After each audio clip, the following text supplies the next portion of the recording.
Well, hello, good morning. Yeah, that's right. Smash the like button.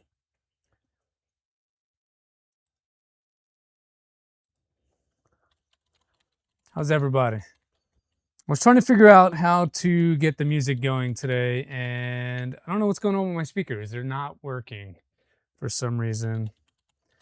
I had to do some updates on the PC this morning and trying to get caught up a little bit.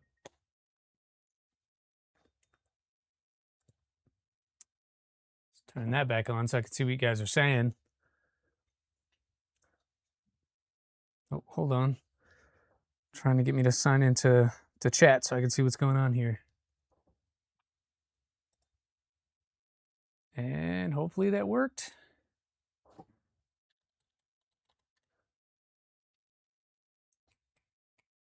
Come on, baby, you can do it.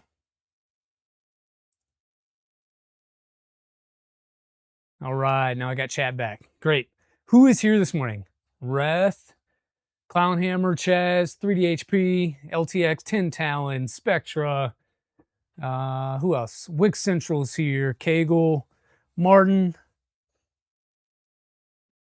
All right. You fried your board yesterday. Ugh. R Square, K3D. Nathan's here. 3D Medic Vince, good morning. And Kenny, good morning. Yeah, we had an exciting week. It was fun.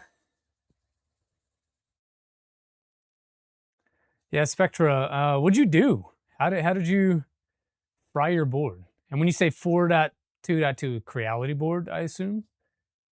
Because normally if it's like a big tree tech board, somebody would just call it a Manta or a SKR or something like that. P80 tune and did a E-tract. Nothing happened, then 30 seconds later was a pop smoke. Ah. Yeah, that'll do it. I don't know why a PID tune would make it do that though. Unless the MOSFET just gave up the ghost. 411 Creality. Okay. That's what I was thinking, but it's been a while since I used a Creality anything. 422. MOSFET isn't MOSFETting. Oh, the E driver. That's strange for that to go though, like during a PID tune. That's wild. Well, we're back. We're gonna try to do a little bit more firmware. I was having some issues with the original one that we flashed last week, so I had to completely wipe and start over. I was not able to get back to where we began, left off last week, but now we may have to backtrack just a little bit to get back to where we were. So we'll probably have to do some of that. Use too much when new. I don't think I have any extra Creality boards specifically, but if I find one, reach out to me. I'll see about getting it over to you. I don't think I have a Creality board though. Yeah, I'm pretty sure I don't, unless it's, stashed away somewhere in a bin that I don't know about. Took a bet on Creality with a K2 Plus and lost.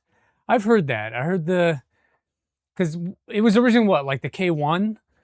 And then pretty quickly discovered some issues with that, which generated a whole bunch of mods and stuff to actually make it work, which is kind of standard, honestly. And then K2 came, hit and miss on that one. So then we got what, K2C, I think it was, and then K2 Plus, and now we're talking about K3. Are we expecting it to be any different? There you go. Clownhammer's trying to help you out. 2 dead boards and 1 working somewhere. Well, if it's dead board, I mean, that should just be in the bin. Why hold on to that? Oh, you have a spare and an SKR? Can't get any firmware back on it. Okay.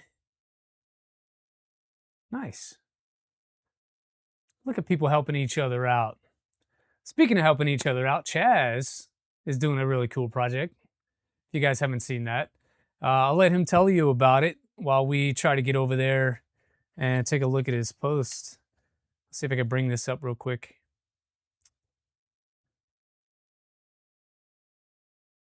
Where'd it go?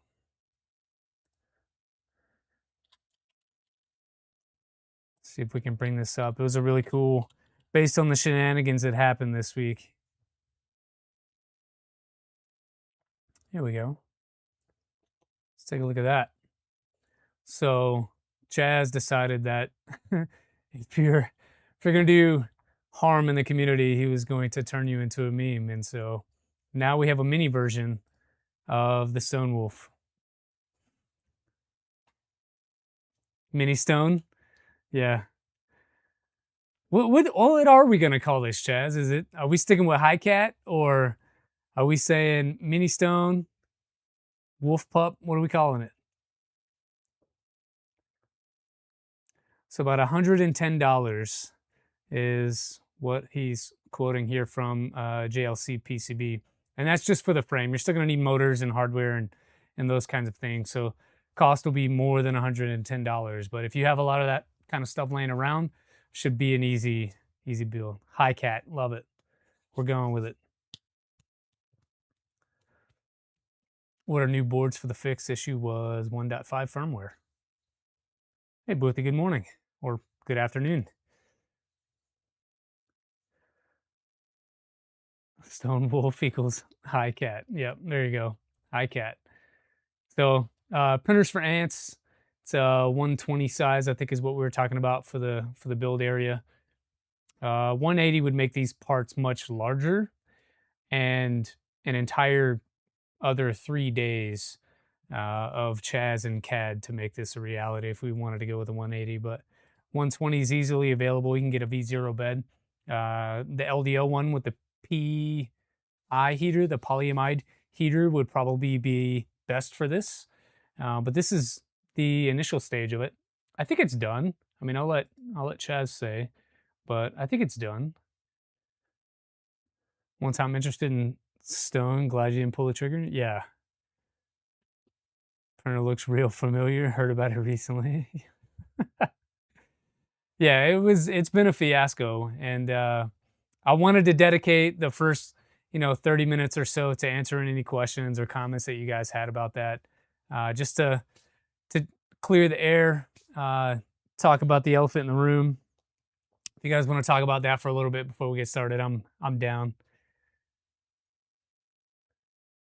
Prints real nice, rigid AF. Well, the one example that's out in the wild doesn't print at all. And then the other 3 deliveries, I've only seen one guy post, I think, 2 or 3 videos of it actually printing anything. So it's hard to know. It really is. You have to finish the tool head, contemplating getting rid of 3 motor Z for a single belted Z. Basically done. I think single belted Z on something this size would be fine. I mean, 3 Z motors, a little bit overkill, but it'd be okay. Either way. I just wonder how much the gantry would sag or fall with a single belt.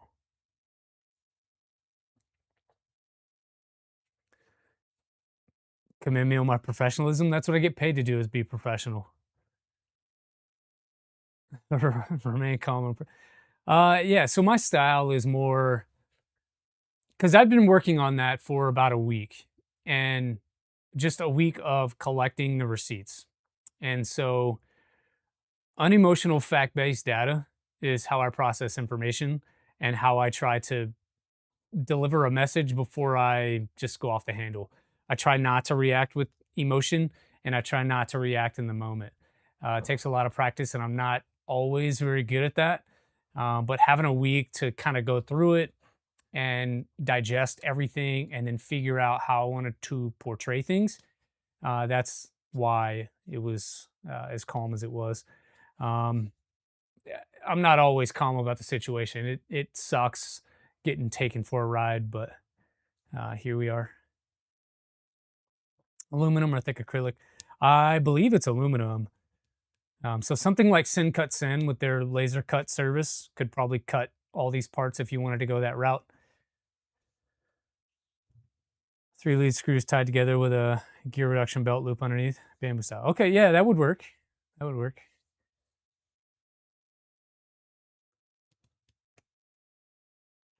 What happens behind closed doors stays behind closed doors. Yeah, well, that's how it should be. Because imagine, right?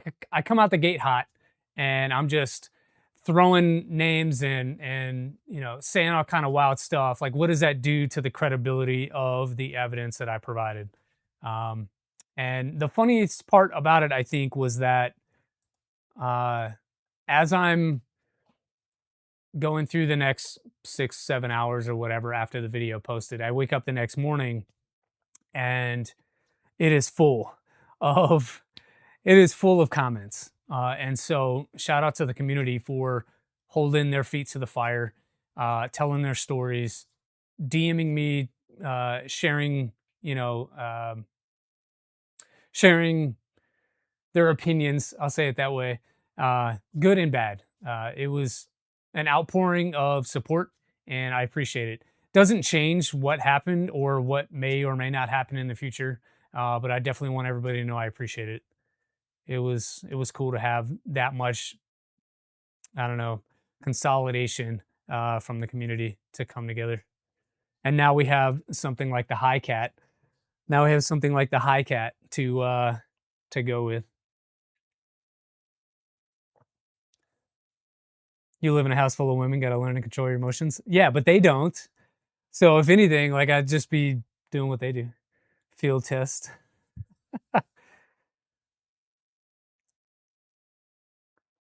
Some nozzle clog. Good morning. What do I think about his reply statement? Oh, Kenny. Oh, Kenny. Here, I'll tell you what. Let's go through a little bit of it, because why not? Let me pull that up here. Let's go through some of it, and then you guys tell me how you would reply. My replies are there. If you guys want to go back and read them, my replies are absolutely there. And I'm still getting replies on this thing, so I hope that's not coming through, that audio. But yeah, 216 comments. So these are them. And can I close this? Yes, I can. All right, so I made sure to pin my overall response right here. Thanks for the jewels, Nozzle Clog. I don't have any speakers, so if I miss super chats and that kind of thing, I apologize. I will see them in chat as they come through, but right now only one of my chats is working, and I'm not sure why.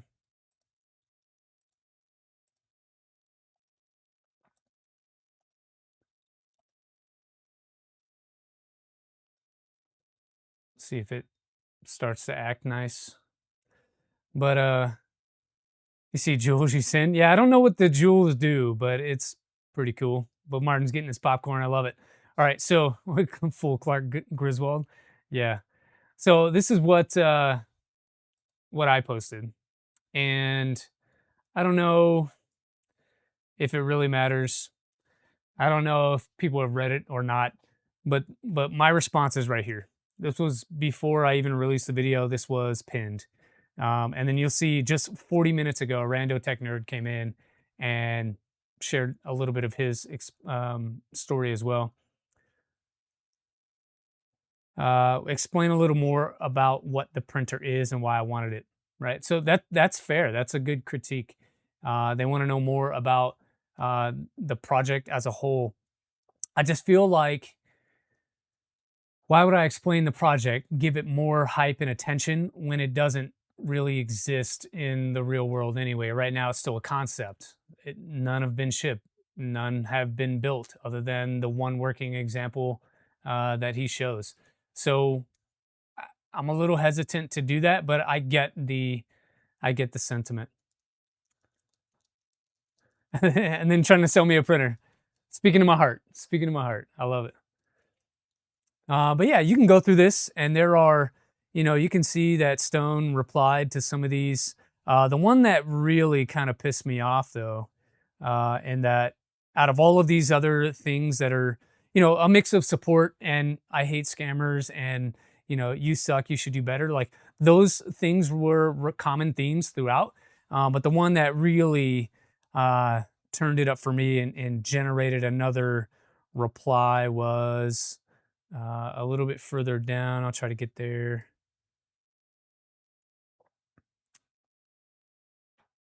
Are we not refreshing anymore? But Stone had a reply that got like 40 other replies on it.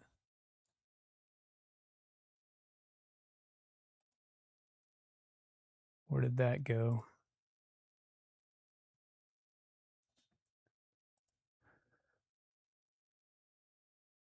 Why does this keep popping up like that? I don't know. So let's see if we could sort this differently.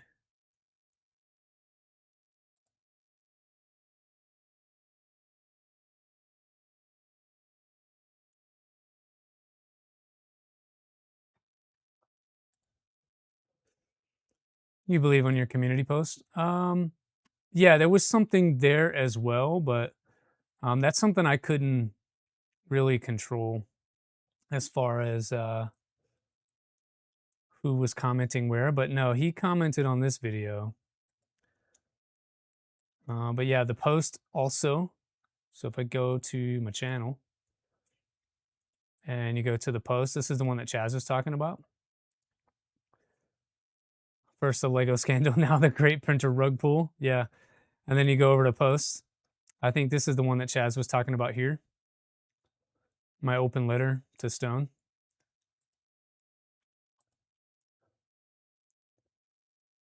So the comment I was looking for that I can't seem to find, he may have gone back and deleted all of them. I don't know.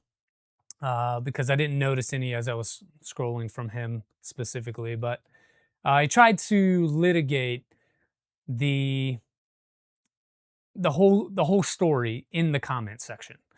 If that's how you want to do it, fine. I would recommend you use your own website, make your update, address the issues, and provide the evidence.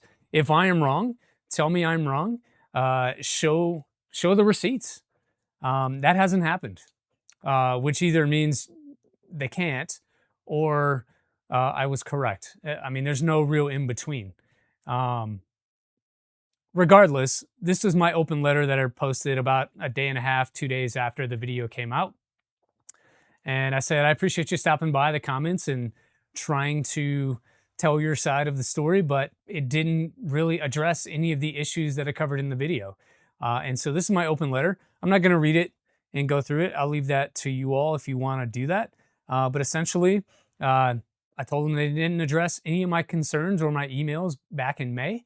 It took 17 months to actually get me any sort of real answer, and that answer was unacceptable because it's basically the same answer you've been giving me since December. And then I attached photos of the tracking numbers, and so this is one of the trackings right here, and that's the other one. So these are from me direct to him in DM, and they don't prove his point on what he's saying about oh, I tried to be transparent. Well, you sent me a DHL tracking number in December, and that DHL never changed from this right here, where it's just an origin tracking number. There's no, it never moved. They never received it. And so all they got was, hey, I want to schedule this delivery, but then the package never arrived at their office to be able to ship it out. And then, so when I'm asking about it, I get nothing. And then there's a claim, and we didn't talk about this in the video, so I'll talk about it now. There was a claim that the DHL got lost, and it was, what he told me though was that it got stuck in customs. It was already in the US based on what he could see. Somehow magically he has a different view of a tracking number than I would as the customer, and that it was stuck in customs. And once it got stuck in customs, it didn't get released, whatever, paperwork was wrong, whatever. And so they sent it back. That's what he said. And I just don't understand how that tracking number would never update if that were true. Also, why would you not like show the photo of the box returned with red tape all over it, destroyed, whatever the case may be? Why would you never show that and be like, hey, dude, this is what happened. I'm sorry. That conversation never occurred. And then a couple of months later, we get this other one that's like, oh, yeah, we're going to do it FedEx this time because FedEx is actually going to make it happen. Well, they kind of didn't. And you can see here that it happened 10 March. I'm asking the question, hey, this thing's not updating again. What is going on? You told me you were going to ship it last week, drop it off last week. What's the deal? And then down below, if I scroll this a little bit, down below you can see, oh, I'll let you know when they pick it up. Well, that's not really how that works.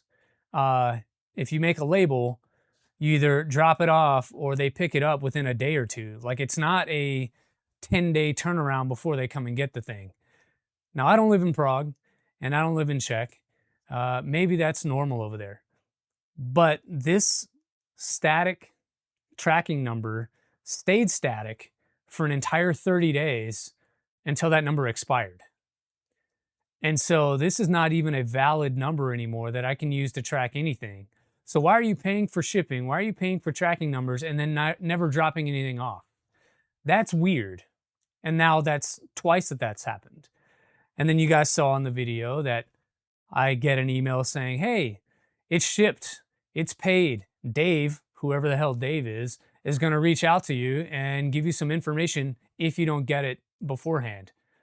Dave never reached out to me. You never reached out to me to give me tracking information. And then never gave me the other stuff that you said either. So what the hell? That's 3 times that I was promised something was shipped. Nothing ever did that can be verifiable whatsoever. So that's why I feel like you are, number 1, lying, number 2, trying to buy time, and then number 3, just being disingenuous so that you can then on the other side say, hey, we're shipping stuff, and hey, everything's moving, you know, we got stuff out the door. No. It's started like after the 3rd time. That's why you saw videos, because that is not normal. That is, some would say, a scam. I was very careful not to use that word in my video because, yeah, he tried to play with me. Buy himself some time, exactly. Hey, Gergman, it's Dave's fault. Yeah, so the 3rd time on that, I'm just going to call it what it is, and we're going to air the dirty laundry because I'm not the only one that's gotten 3 tracking numbers. I'll say it that way. If those folks want to pipe up and say what they got to say in the comments or DM or whatever it is, feel free to do so. But no, that is not okay. Not okay at all. So that's kind of the story. Tracking numbers there. I invite Nathan to come back and email any evidence. He can jump in the comments and provide it there. He can make his own YouTube video countering my arguments in my evidence, but it is what it is. Hey, Rajdi, I don't doubt that I'll never get my printer and I'll never get my money back. But I've not asked for a refund. I still want the printer. I would prefer that one shows up on my door someday. But if you're not going to do that, then send an unannounced refund. And I'm not talking 6, 8, 9, 10 months from now. A refund should be pretty timely. Not this, oh, I'll put you in another line. And eventually when I get around to it, or I sell more printers and I'm viable again, then no, that's not how this should work.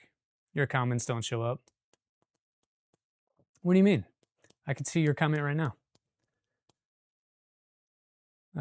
Go in, thanks. Yeah, it's pretty crappy, and that's what we're talking about. So if you want to know anything else about it, you guys have questions about it, let me know. Mention processing like 90,000 euro refunds. That sounds kind of ridiculous, honestly. 90,000 euros would mean that he sold what, like 400-ish printers? I don't think that's realistic.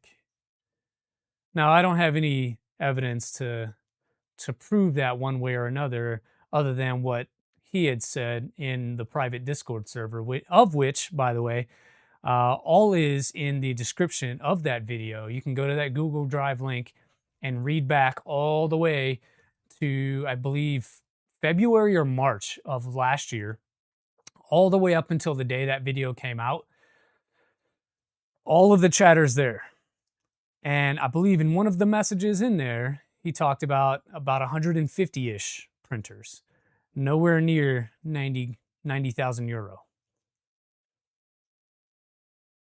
Yeah, he did not sell that many because it started to smell after about 4 to 5 months of being late.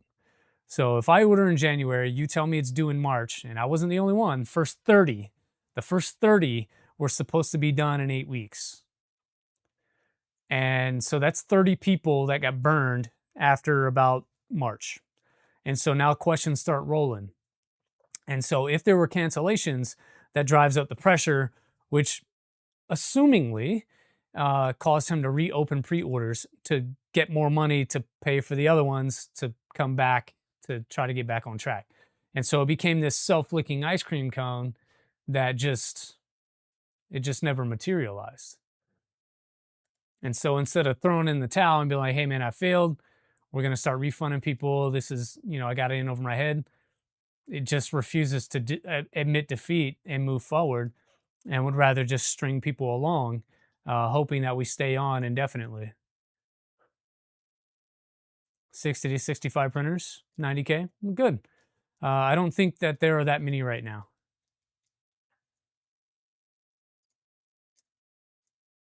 Spent that bread. And I was like, yeah. Hey, what's up, Steve? Welcome back from Japan. I'm excited to see your story about that here in a bit. 13 to 1500 each. Yeah. Definitely a beautiful printer, on the hype train to build it. Yeah, same. Double T, did you pre-order? I won't even say, like, pre-order is a misnomer. Like, I don't know that that was even the thing. It, like, nowhere in the original documentation did it say pre-order. It just said available to ship in 8 weeks. Hi from Double T. Yeah, that's the thing, Martin. Like, right now, you can go to the website and you can order. And I've seen behind the scenes emails with other potential customers that were gracious enough to send me that email traffic after the video came live. And in there, he is claiming that they are available to begin ordering again in July, August, with the same 8-week timeline. So, like, what changed between today and a month from now that you're able to start producing again without shipping the previous orders that folks are already in line for? 8 to 10 weeks, there you go. So, like, I don't see how that can happen. Did not pre-order, you were going to? No, I'm glad you didn't. Next pitch will be a Mim. You get 5 people to buy a printer and you'll get your printer, and then they get 5 people. Yeah. So it's nothing I can recommend. I'm hesitant to even talk trash. I'm trying to stick to the facts and what I've seen, what people have shared with me, what I personally know from the Discord that I was in. By the way, I was kicked immediately. Not unexpected, but going from Friday morning to now, I don't know what is talked about in that server because I'm not there. But can't recommend it to anyone. Not until they fix whatever is going on. So we'll see. Good luck to them. Good luck to them. Well, that's about 30 minutes of updates on that. You guys want to build some stuff? We could do some. I still need to do firmware stuff on this. Done a serviceman wrong. Serviceman or not, it's not cool what happened. Um, and a little bit of transparency would have helped. I get the idea of playing macho, never admitting that you're failing. You want to present, um, you want to put your good foot forward and be confident and portray that you're on track and you're doing this and you're working hard. Got it, right? But at some point, you need to be honest with your customer and admit defeat or admit that this is not working out as planned. Uh, I don't know when or where that this is going to happen. I would like to offer you a refund. Like that's not a thing. And those that took them up on that early, sometime before December, probably got their refund. But since December, no refunds. The whole 1 to 8 refunds a month claim in one of the updates, that is not reality on the ground. I'll tell you that right now. There are folks, at least 2 that I know of for sure, 3 more recently, that have requested refunds. 2 in December, 1 more recently, still do not have them. And it's 6 months later and they don't have refunds. So the idea that you're refunding 1 to 8 a month, that's not true. It's okay not to be okay. Make some custom macros for SkeleFork. Yeah, you could do that. That'd be awesome, dude. Thank you. It's okay. Yeah, I'm not okay. I'm not angry per se. I'm just really frustrated with it.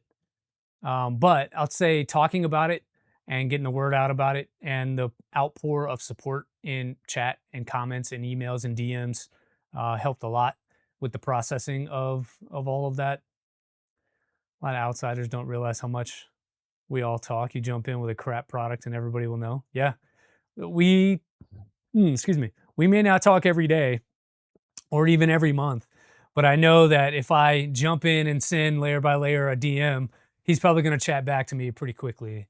And if there's a story to tell, people will tell it,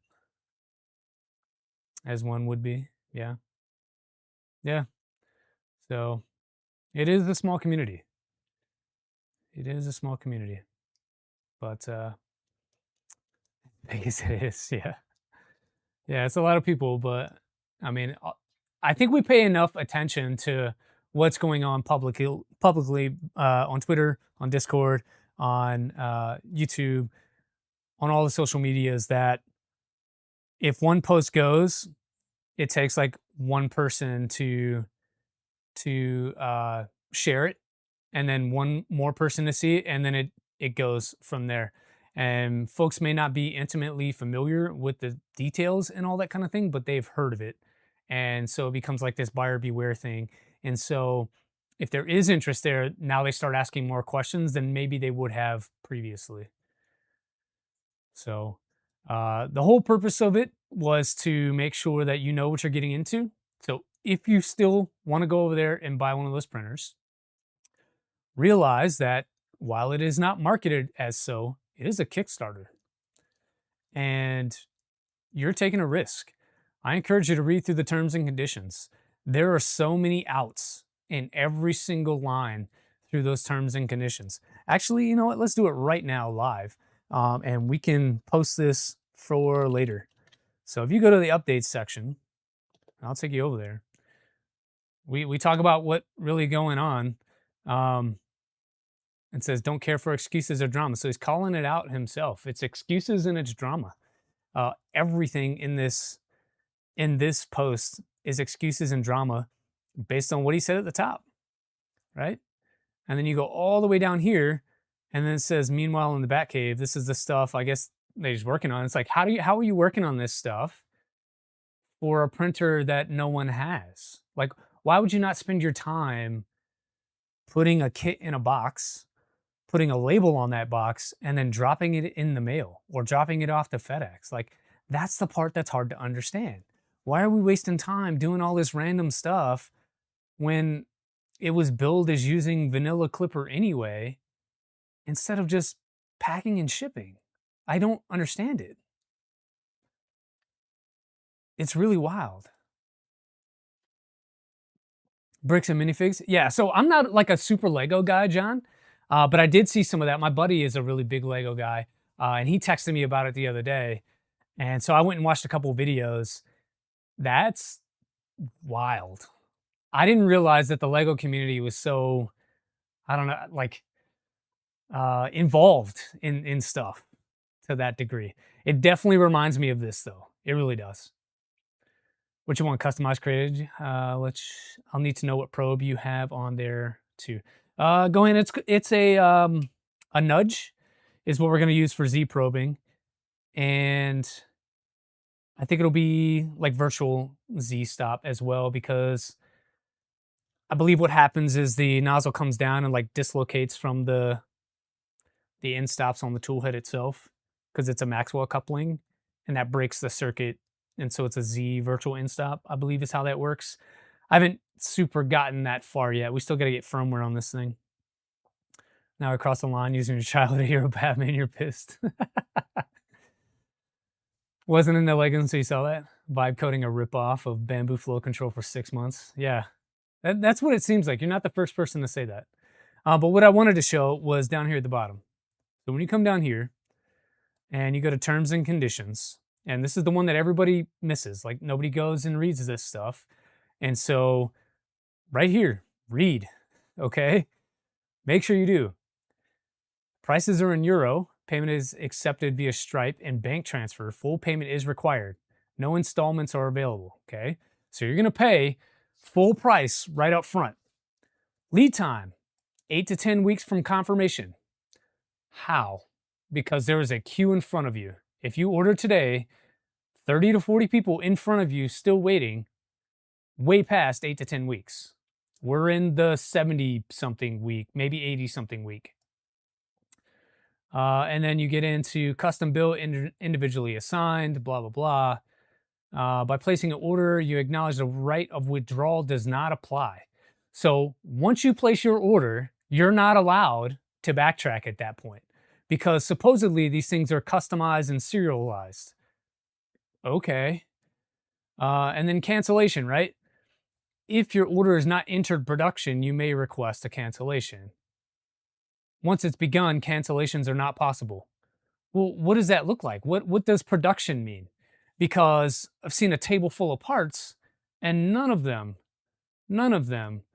are production. Let me share this. One second. Where did I put this thing?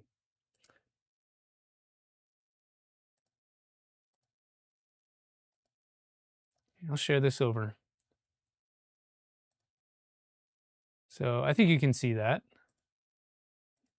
This right here is the production ready. So this is the photo, and there are others similar. I feel like the parts just kind of moved to a different table around the shop, and then there's another photo taken. But this is the same photo, like the same intended photo for the last 18 months.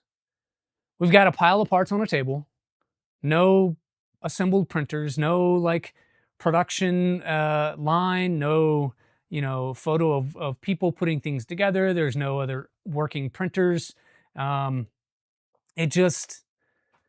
It's the same photo over and over again with a different background, right? So when we talk about going into production, what does that mean? And then if you change your mind, you can't get out. They don't issue refunds based on your lead time being exceeded. So if it takes them 2 years to build your printer, sorry, you're stuck. You're not going to get a refund. You also can't return it without approval. And chargeback is not a substitute for contacting them. If you file a chargeback, which is your consumer protection right to do,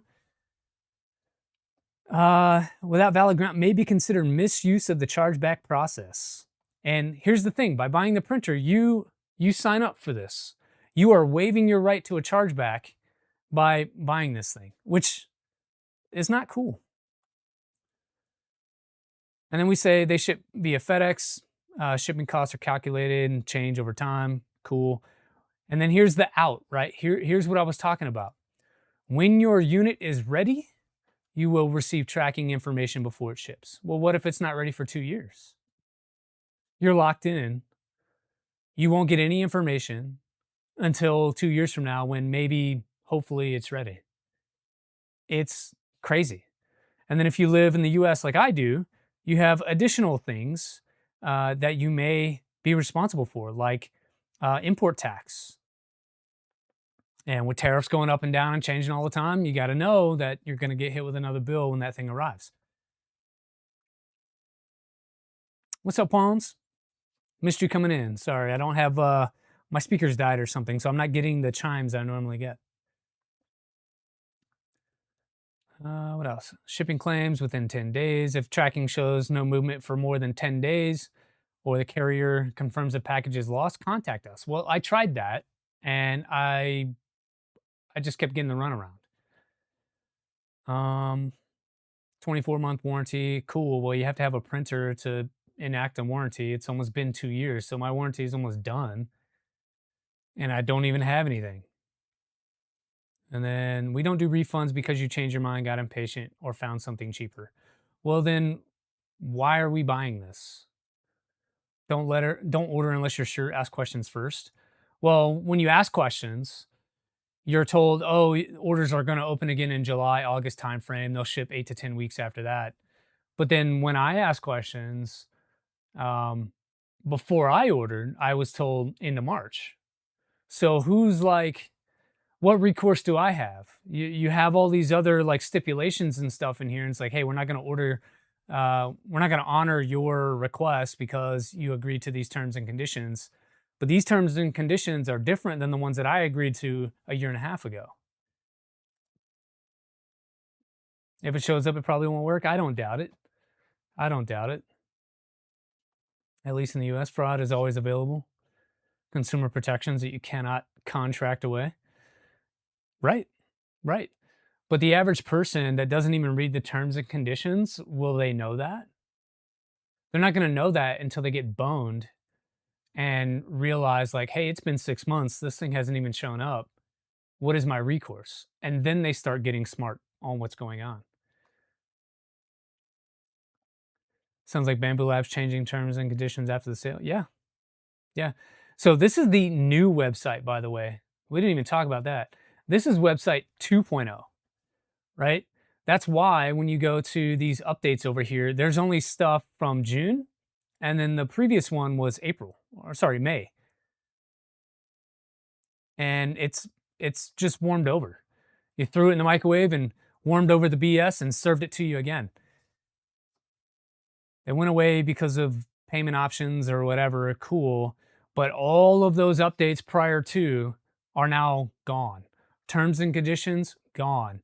All the stuff that the rest of us agreed to when we bought into this thing, erased. So I don't know if I would jump in based on all that. And so, of course, the community comes to the rescue again. And this was pretty funny to me. Oh, I didn't pull it over here. Let me pull this one over. There you go. Someone made that, and that's pretty funny. Let me turn this off really quick. Yeah, check that out. Try the Wayback Machine. Yeah, so I went into the Wayback Machine. I was able to pull down, I think, one of the main pages that showed the initial product, but I couldn't get terms and conditions and I couldn't get updates. So luckily, by going through the Discord and downloading that server, some of those updates were cross-posted over into chat in the channel. And so those are there, but I think there's like one or two that are missing.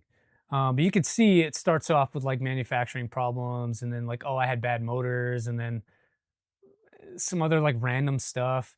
And then it just became rinse and repeat. Oh, we're not ready, regulation. Oh, we're not ready, regulation. But that's been 8 months of the regulation stuff. And I mean, if you can't figure it out in 8 months, I don't do this for a living. I don't ship things internationally and I don't live in the EU, but I would imagine it doesn't take 8 months to certify a single package. Just saying.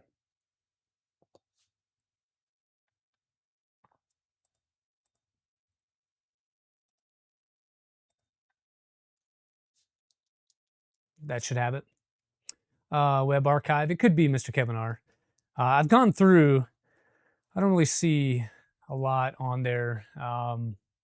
There's a couple, like I said, a couple. You could see the original order page, and I believe I have that. I think that's it. I think that's it. You know how some say, take my money, this ain't it. You're absolutely right. Fraud's available. Further, there are some consumer protections. Okay, we read that. Terms and conditions are ballsy.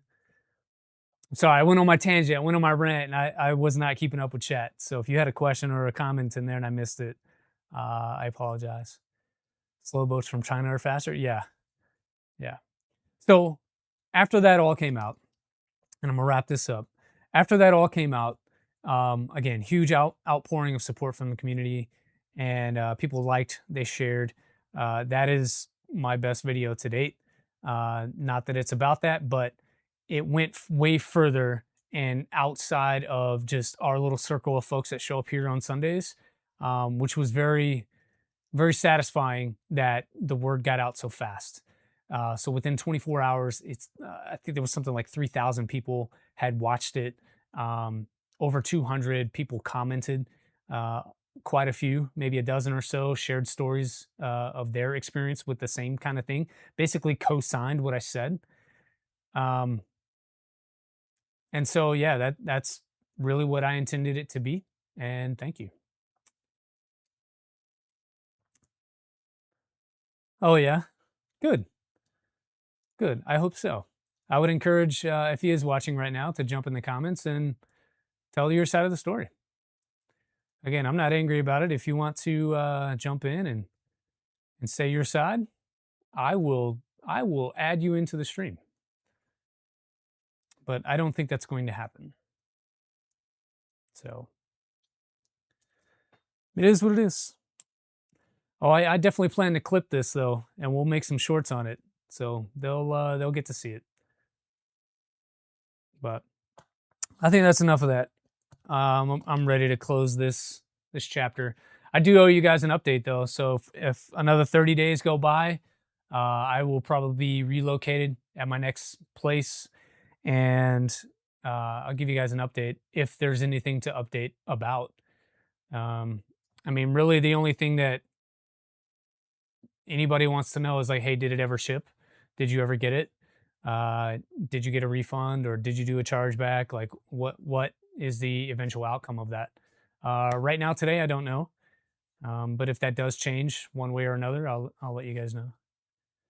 Has enough attention. He's going to respond. I should have reached out by now, taking the money and run. Yeah. Yeah, like I said, he tried to litigate it in the comment section of the YouTube video, and then kind of stopped. What, yesterday is the last one I saw. A tale of let the buyer beware. Correct. Correct. Do not support. All right, let's do the things we're supposed to be doing. Let's take a look at this guy. So it's powered on right now. Still no blue smoke, but one thing I had to do was move some components around because this cable for the tool head, I had it so close to the side that I couldn't get the cable in. And there's a very stiff wire strain relief molding on the outside of the cable. And so I could not get it in there. I'm going to have to cut this anyway, because you can see back here, there's a bunch of extra tool head cable. This is like a 3-meter cable. And so I need to shorten it anyway, which should make this end a little bit more flexible. And we'll be able to put the second board back in here. But I was reading back through some of the Mad Max stuff. It does recommend that you do a single tool head first, get everything working, and then add the second. And because we've already seen how to do one of these, I can just add the other one on later. We'll probably do some firmware updating and whatnot. But right now, I need to reflash the stuff that we did last week because somehow I screwed it up. I thought I was being smart by getting ahead a little bit and trying to do some config and all that. And I completely screwed it up to the point where I could not log in anymore. Kill the soup. I appreciate it. Did I discuss snapping turtle? I did not, Thunder Keys. Should I? I mean, you're kind of in that world a little bit more than me. Hey, Kenneth Davis. But snapping turtle was a project by the Box Turtle guys. That team over there, they were going to do a filament toolhead cutter here. It is what it is. I can if I wish. Yeah, I'll talk about it. So there was supposed to be a filament cutter, electric, that you could put here. I saw it at Remurf in 25. Looked amazing. So I was excited to back the Kickstarter. I went in for 2 of them. So I was going to get 2 snapping turtles. And then yesterday, you guys were saying that the project just couldn't get over the line. So yeah, you found out at the same time as everybody else. So yeah, it turns out the Kickstarter failed. They were unable to manufacture in the way that they wanted to. I don't exactly know why. Again, I'm not on that team. I am disappointed, but again, knowing that it's a Kickstarter going into it, that's the gamble that you take. And so I applaud Robert for trying to be transparent with it. And I applaud him for saying that he's going to do his best to refund folks and may even get some beta units out to those folks that were either early in the queue or beta testers. So it sounds like they were able to build a few and get a few going, just not enough to fulfill the entire Kickstarter. So, yeah, I don't know, 46K ain't enough. Maybe not. Maybe not. Yeah, so that was a thing. But again, I think that is a little different than what we're talking about because, again, Kickstarter, you got to know what you're getting into. And then you guys were transparent with it. In April, you released, hey, we're late.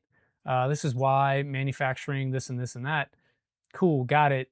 And then early June, 30 days later, 35 days later, gave the update again, like, hey, we're not going to make it over the line. This is what's going to happen. That still has not happened with the Stone Wolf. A high percentage of people whose pledges did not fund, well into 5 digits worth of loss. Yikes. That sucks.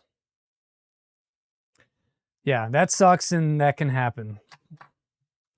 But again, he was honest about it and he didn't let it run for 18 months and still 18 months later claiming that we're on track, we're going to get there, this kind of thing. It's like, we're not on track if we are 18 months past when it was supposed to be here. That's not how that works. And so instead of just biting the bullet and trying to refund people, we're still trying to take orders and still trying to use the money from those orders to repay people who have already requested a refund 6 months ago. That's completely different. So that's my 2 cents on it. But I still want a snapping turtle. You were backer number 1 for not an insignificant amount. I hope you get some refunds or maybe some, maybe a couple of units at least. I was number 33, I believe. Ponzi scheme with 3D printing. You said it, not me. What do we got to do here? So I've already plugged this in. It sounds like, okay, USB CAN selection. I did not do that. I think I need to put a jumper there to select CAN. Let me see. Oh, sorry, select USB. Yeah, I'm missing that jumper. So I need to do that. What did I do with all the jumpers? Here we go. I'll power down before I do it. I'm always nervous about plugging things in with the power on. You have a bridge I can you got some beachfront property for me in Utah somewhere? It'd be nice if they open source the snapping turtle so we could 3D print the case and have PCB. That would be cool. That would be cool. Or maybe make it like a Patreon purchase where you could buy it from a store, like buy the files and the whatever files you need to make the PCB and sell it that way. That would be good. What's this fan interface? Oh, okay. So we're just going through like port by port. I think we're good on all that. What I need is this config. Great. And then let's see any other notes. So really I just need that config, and then I need to find the IP for this Pi so we can flash things. It's been running since I've been running my mouth for the last hour, so I'm hoping I can just jump in here and get what I need. Yeah, give the files a license. What you recall, it's not something that average individual would be capable of printing. And even with much tuning, they were not super durable, hence the CNC.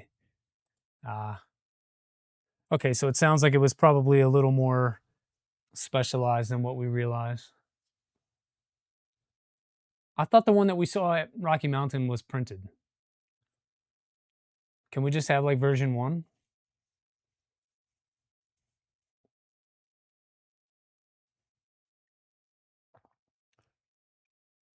And I am not seeing this Pi come up. It's been running for the last hour.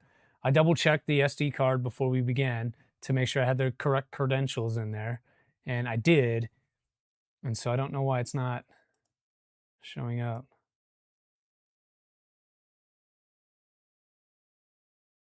Not showing up at all.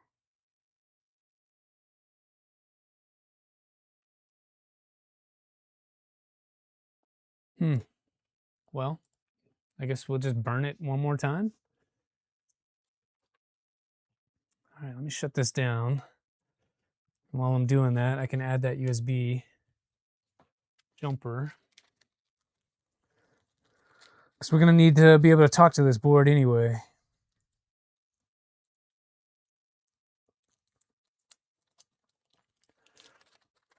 It's your hourly reminder to get into the filament giveaway and sign up if you like to try some LDO filament.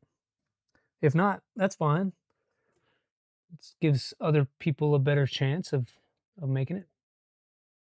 Well, it's one of those tiny jumpers.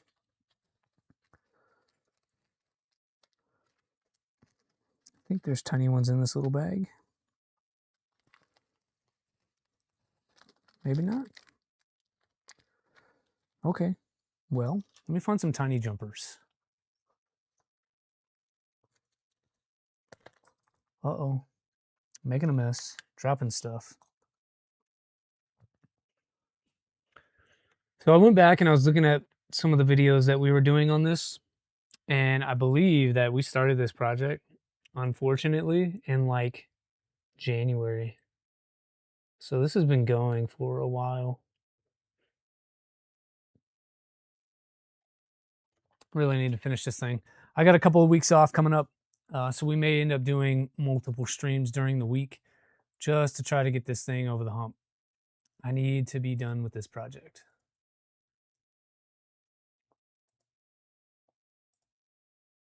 Where did we go? Okay, so I got these pins correct.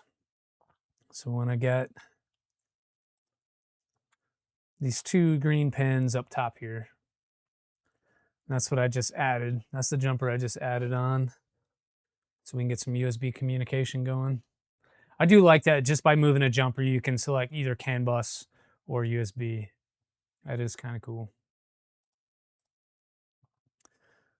All right, and then I need to pull the SD card out. We'll open up some. I know we already did this last week, but the Balena Itcher worked well. Raspberry Pi was not playing nice. And then we'll see about getting this thing flashed again for the 3rd time. I don't know why it's not working.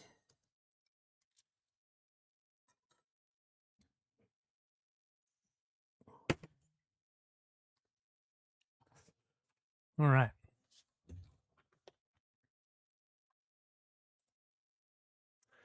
Hit the like button, please. Tell them, Booth, to get them.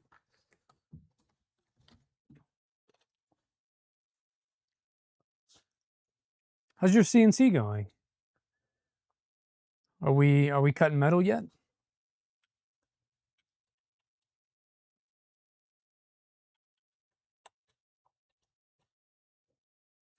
Am I using Trixie? I'm using the image that is um, on the CB1 site. So what I did was, if we go to CB1 here,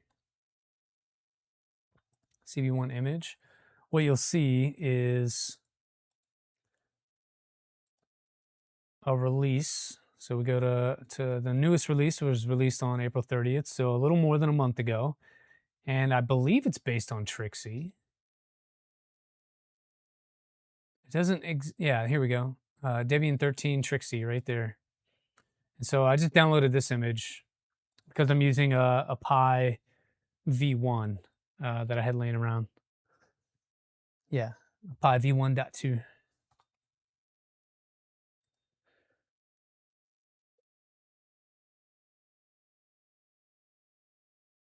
Still like the band burner toolhead. Yeah, it's pretty cool. I have it on the thick frame V2 over here that I haven't used in, I don't know, 6 months at least. I need to do something with that machine. We got to revisit that and do some refresh on it. I think I've only shown it on the channel once when we had Vitaly on to talk about his all-wheel drive. And I was trying to do band burner at that point. I forget what happened, but I couldn't get it to talk. And I think it was probably a firmware thing. So we were unable to print that day. But the printer is right there. And we're going to burn that one onto this USB. And then we'll flash that. We'll see how it goes.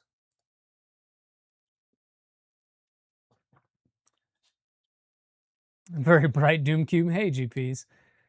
Might require the user file added to the boot partition. What do you mean? User file added to the boot partition.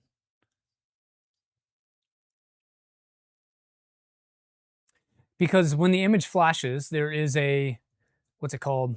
Like a config.txt. And that's where you go in and put all your Wi-Fi info and host name and those kinds of things. And some of the other accessories, I'll say it that way, like a screen and a camera and that kind of stuff.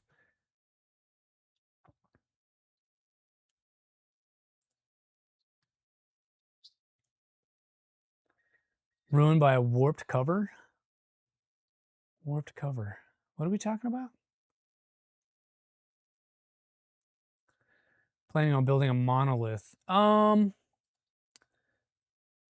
think that's what I said. I know that I have a monolith kit down here. I think that's what I was going to do with this, if that's what you're asking. Yeah. So I have the, just out of frame, right behind the Doom. I've got the monolith kit. So we went through 3-4 weeks ago. We went through like all the new stuff that arrived while I was gone, and this monolith kit was one of them. And so we got, you know, some fancy stickers in here and a bomb sheet and some hardware and some other things. But the real sexiness is underneath. That's what everybody wants to see, right? Is all the parts. So yeah, we have a kit to do it. And so I think I want to do monolith on this guy. But I need to de-pinkify it. It's very pink. It is very, very bright. And so my idea is I will keep like the frame and the door and those kinds of things, but these uprights, I think I want to change to black. And then I want to reprint everything, obviously, to tone this down a little bit and probably, there's spider webs on it, and tone this down a little bit, probably make it black, and we'll keep like a more magenta color, like a more purpley pink color. That's the idea, at least. We could totally change it and do something else, but right now I've got the frame, the uprights for this to make this black, and then obviously these parts here. We're going to go away from Stealth Burner and use something a little more small. I like Ant Head right now, but I'm not opposed to using an A4T or even a Dragon burner. I'm just not decided on what we're going to run. I just know that I want this to be a monolith, or maybe even a stealth changer, which we have parts over there for that as well.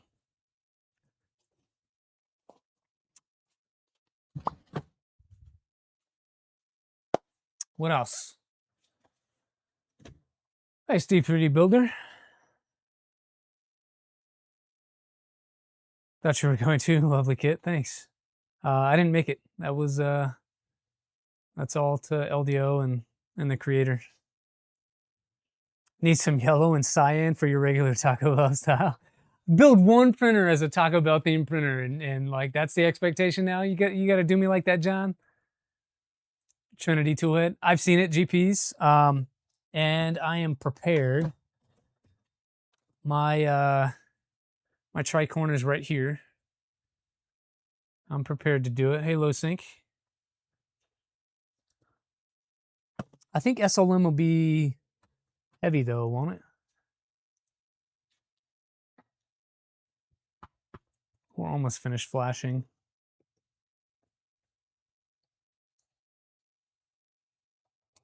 Flash complete. I like it. So let me open up File Explorer and we'll get all. I have all the toys. Yeah, I have all the toys, but they're in boxes and like not on printers where they should be. I'm be honest, like I'm really hesitating to start a new anything because literally I have, today's the 7th, right? And we're streaming today. I have maybe 2 streams. So next week Sunday is the 14th. The Sunday after that is the 21st. If I'm not already like packing all this up, if all this stuff doesn't start to get into bins and boxes and get ready to go, the latest I'll be able to stream or build or do anything is like 27 June, which is a Saturday. And I don't know. I've got the week of the 21st off, and I'm really trying, guys. I'm really trying to keep this going as long as possible because I really want to finish this build. I just don't get a lot of time during the week to do so. Did it eject this? Let's try again. Garage sale? Yeah, I would love to. You guys need some stuff? I'll put it in my Discord. But with a garage sale, so what I got to do though is once it goes up, it's got to go within like a week or two.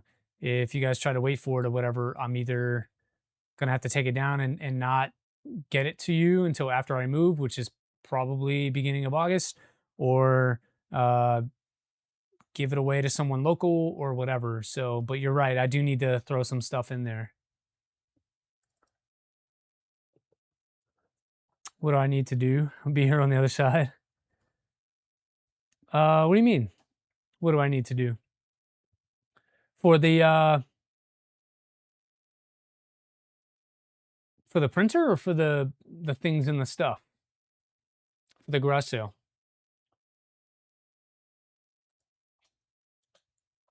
You moving, you should they should be in boxes. They should be in boxes.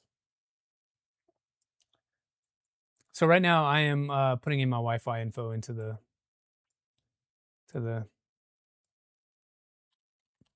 whatever hell system.cfg. And we'll change our time zone to my actual time zone.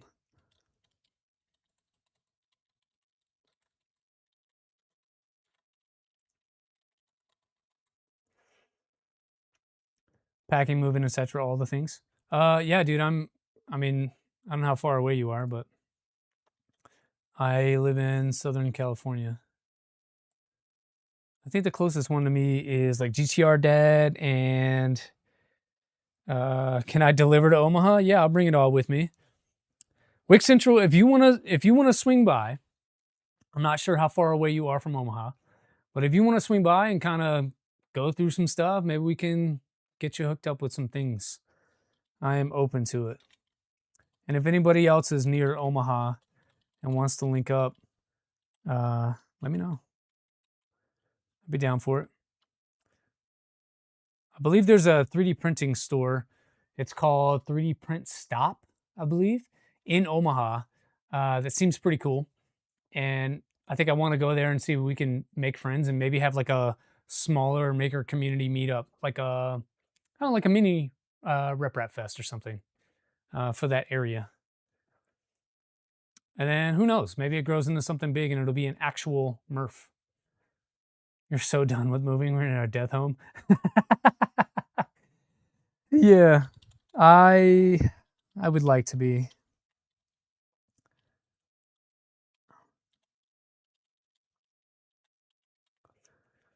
Moving is a pain.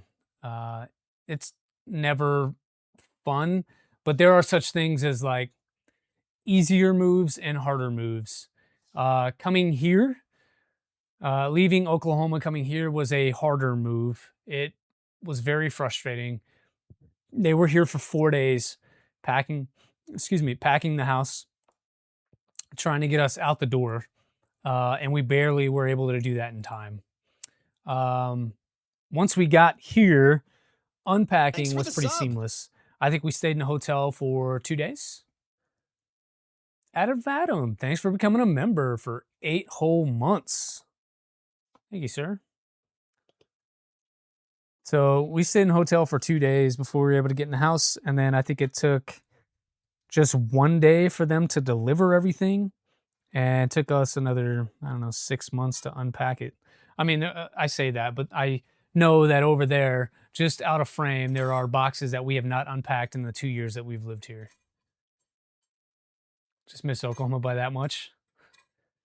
Tulsa Skin, I was in Altus, Oklahoma, which is like southwest corner, about an hour from Lawton, an hour west of Lawton. There's a store in Des Moines that has a monthly meetup. Okay. Yeah, those are the kinds of things I need. So like, I'm probably going to forget about that, John, between today and when I get settled enough to think about it. Please remind me. I will absolutely go to those things.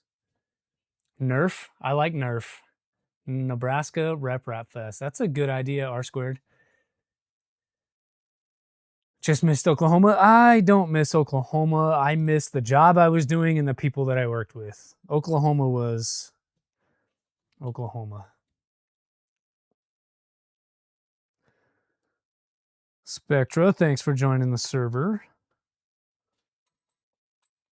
Altus is closest. Well, it's still 2 hours away, 2.5 hours from Elk City. I wouldn't say that's close. Well, we didn't blow anything up. Let's see if we can get it up on the Wi-Fi's now. I need Angry IP scanner. Yeah, so Omaha is going to be cool. Every single person that I've talked to that's either lived there, worked there, or visited loves it and says it was one of the best assignments that they were able to do. So we're excited. I'm a little sad to leave this place, though. I like my house. It is perfect for the size of family that we have and the types of things that I do.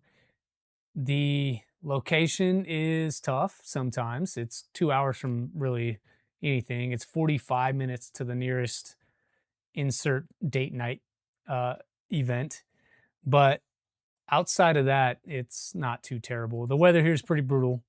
It's been super hot. I think last week we saw temps like 103, 105.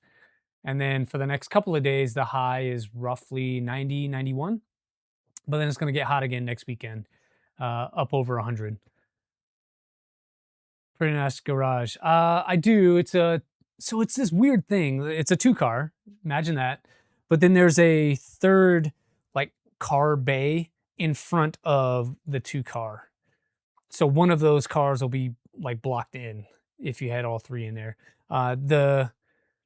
Whoever owns the house right now, it is set up with shelving and like cabinetry so that you can use it as like a workspace. But I don't know what they used it for. I don't know that I'll be using that as my workspace. There's an entire basement, and my plan is to use that basement um, as this streaming area, and to build some stuff from time to time.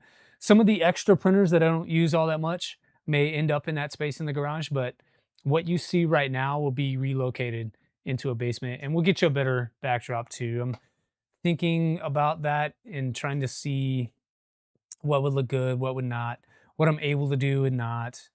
Um, we're renting, so I can't just, paint all the walls and nail a bunch of shit and do a bunch of upgrades and mods. Like, it's not my house, so I can't really do that. There we go. We found it. Finally. Okay, let's see if we can go to it.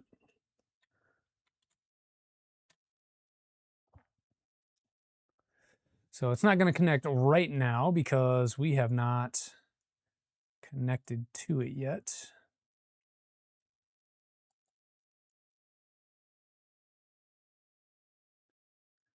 All right, so let's try. I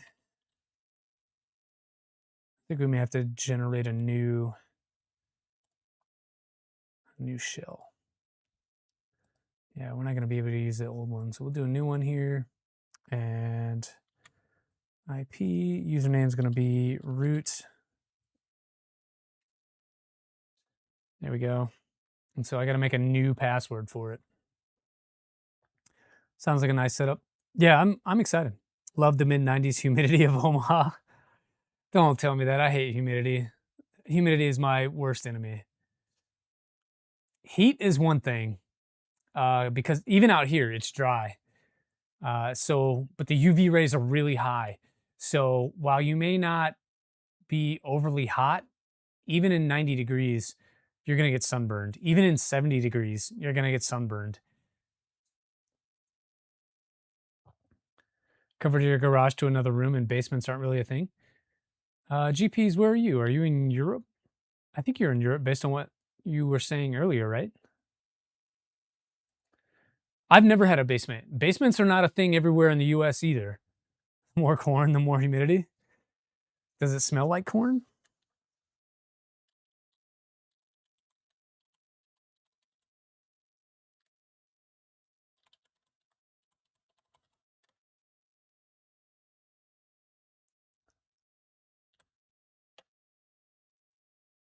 Username. This is what we were talking about with Nathan the other day. Last week we tried to do this. He was saying username is different than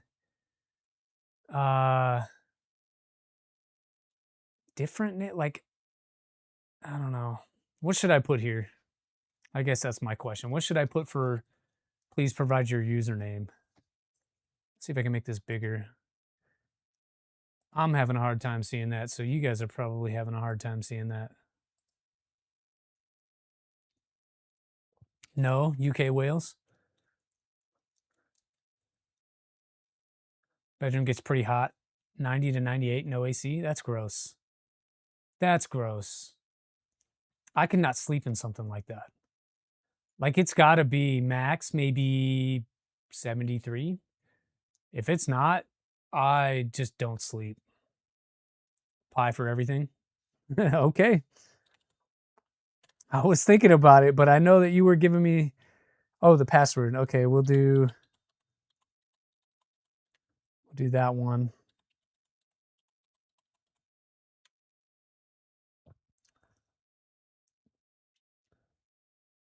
Please provide your real name, Pi.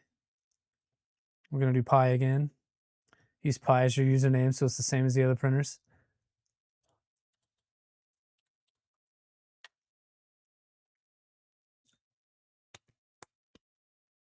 Dear Pi, your account Pi has been created and is sudo enabled. I live in LA and set my language. Yeah, let's do it. You had a basement in Utah and it sucked. It had a bar that only a very skinny person could go behind. Yeah, so some of the houses that we looked at had bars in them, like wet bars and stuff. And I don't need that. Some of the basements were fully finished with carpet and paint and drywall and all that stuff. And It would have been fine. I would have made it work, but I would prefer to have it unfinished. That's what we got, was an unfinished basement, which is more conducive to hanging cameras and lighting and all that kind of stuff. And so it'll get tripods off the floor and up on the ceiling so that I could move around a little easier. So I'm excited for that. Core 1 chamber was reaching 65 to 60. Wow. That's impressive because those things are not sealed well. Plastic pieces out of the carpet's fun. Yeah, I don't want to do that either. And let me finish this up and I'll show you guys what we're looking at. So I think I'm number 2.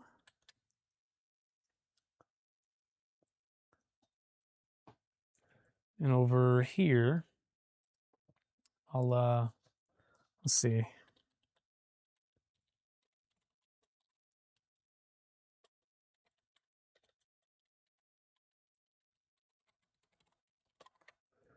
Let's see if I can find a photo of this basement without giving you guys my address. Not that I don't like you, but I don't like you that much to tell you exactly where I live. Hey, looks like we got some success. All right.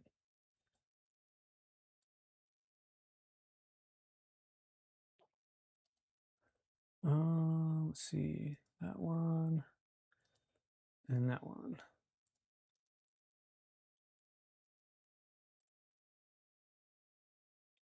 So there's one. Let me move this down here. All right, so that's kind of one side of it. Like right down the middle, the wall you guys see on the left, that is the stairwell that descends down into the basement. Unfortunately, it's right in the middle of the room. So it kind of creates 2 separate spaces with sort of a walkway behind it, right? And that's where you see that window. So this would be the right side of that. And then the left side is way zoomed in, and we'll fix that. That's your left side. So already some shelving in there. I don't know if that's big enough for printers or what that looks like. Sudo apt update will do. Yeah, it looks huge, but it's a photo. So I don't exactly know what that distance is from that brick wall to what you can barely see on the right side is the wall for the staircase that comes down. I don't know that distance.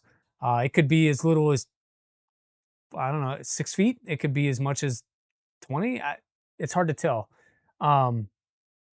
But I think the backdrop is going to be that brick wall. If I can make it work, the backdrop is that big brick wall. That shelving may come out of there, and we'll put in the industrial shelves that I already have, and then maybe kind of, along the silver wall there at the back is where we put the rest of them.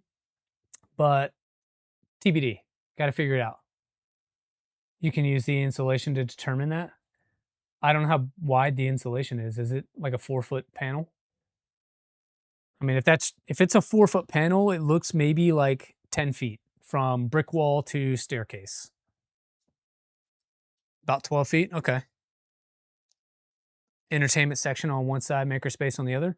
Or, and hear me out, streaming setup on this side that you're seeing right now, and random other storage of 3D printer stuff on this side.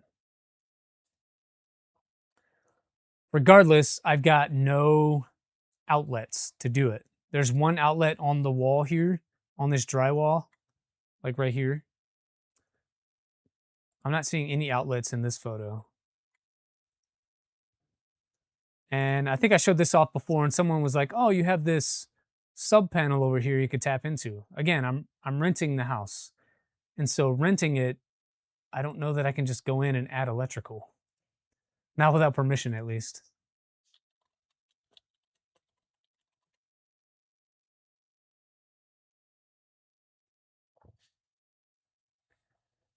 Four foot. Where's the stripper pole going? There's already 2 in there. There's already 2 in there. Ooh, but that does remind me. So, Kenny, are you familiar with the surveyor laser pole thing?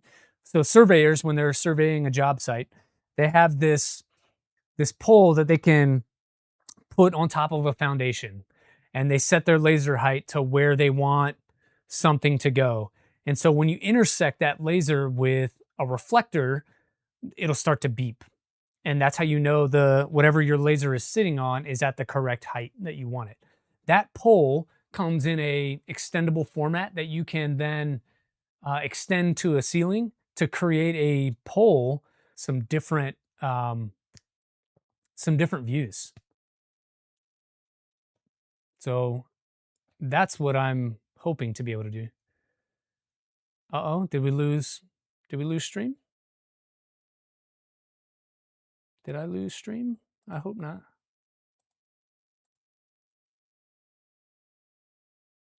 Uh-oh, are we good? We had an error? Are we back? Okay. Whew. You said uh-oh, and I was like, oh no, what happened? Because I did see a pop-up that said OBS has disconnected. And so that made me nervous there for a second.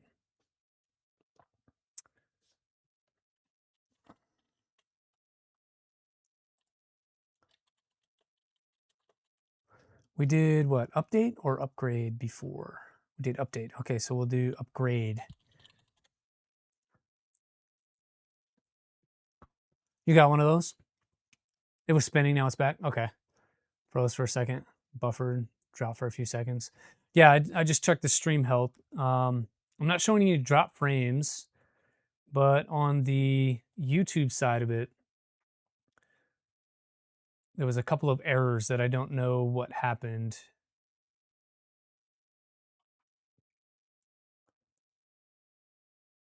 Yeah, so YouTube had a freak out moment there for a second, but OBS is doing all right. Continue. Yes, let's continue. Having issues in multiple live streams for a while. You assume for your job you move quite a bit. GPs, about, so up to now, but we'll see. Yeah, and we're doing the weird buffering thing again. Spinning again, paused, yeah. I don't know what's going on. YouTube is really doing some weird stuff behind the scenes. OBS is fine, but YouTube is not liking it. Rewind as I was explaining the poll. Yeah, you can find it on Amazon. They use it for surveying a job site, but yeah, it can be used to attach things. They're pretty affordable. I think they're like $50, and it allows you to put an attachment point in any space. Right now, I just have things attached to the desk that I'm standing in front of, and so you probably can't see it, but there's like cables right here, right? That's because just outside the frame, so like right here, there's a pole that just kind of clamps to the desk. It's not very sturdy, and if I shake it, it shakes everything. So I have to be very careful not to touch it during stream, or it just makes the whole, so like this, it makes this whole thing wobble. So I gotta be careful. I don't like that. I'd rather just have the other thing. Oh, your emotes for YouTube have been gone for a week? What? How long is Boron soon? 3 months? Are you talking as far as when I move? I will be gone. If it's up to me right now, the last day I will be in this house is 10 July. So I'm like 33 days and I'll be out. So not Voron soon. I have an actual hard deadline where I got to be at the next place. I can't be Voron soon. Seen those GPS poles on Oak Island show? Oh, the R2 parts. I have no idea, Spectra. I'm not on the Voron team, and I'm definitely not on the Trident project. That would probably be a better question for Steve, who begins his stream in about 30 minutes.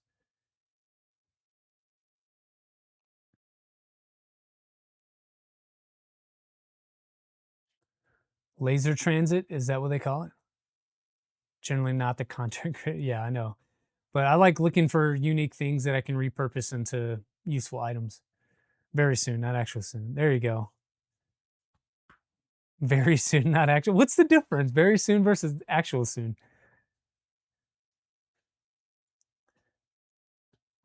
As long as they're ready by like August, because I have a side pack Trident to build, and I need good parts to do that. I would hate to build it and finish it, and then like a week later get new parts. That would suck. I'm poor on timing. I love how like the community just redefines words all the time. It's my favorite. Sliding scale on soon. Very soon. Less than actual soon. Less than cold death of the universe. Less than boron soon. I like it.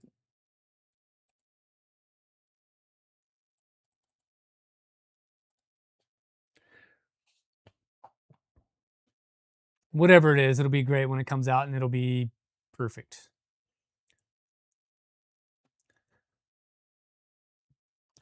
I know those guys put a lot of work into it.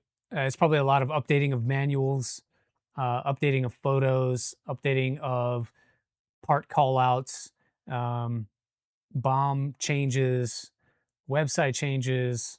That takes a lot of work, and we thank you guys for doing it. 2 weeks sooner than last time. Well, it's probably because if you wait too long in Tokyo, the later it gets in the summer, the really humid and hot it gets in Tokyo. It can be really, really bad. And Tokyo, well, I guess most of Japan, they don't have a lot of air conditioning. It's kind of like San Francisco out here.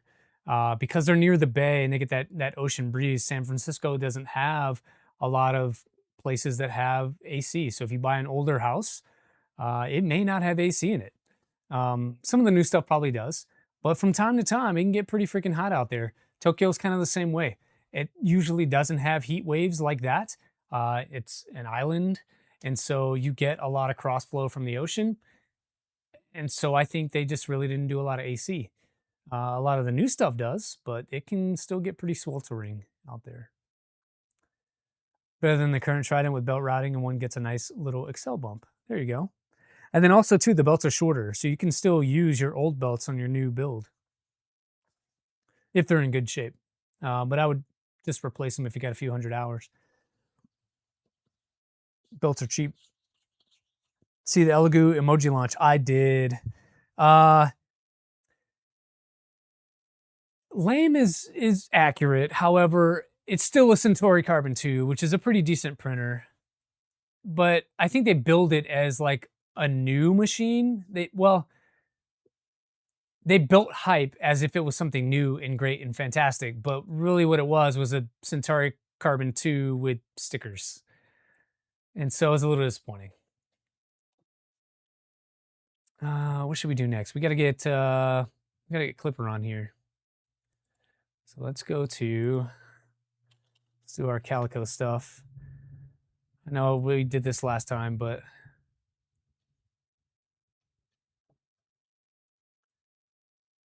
we can do all of that. Might happen your Python needs to be, or we can use Kiao to do it.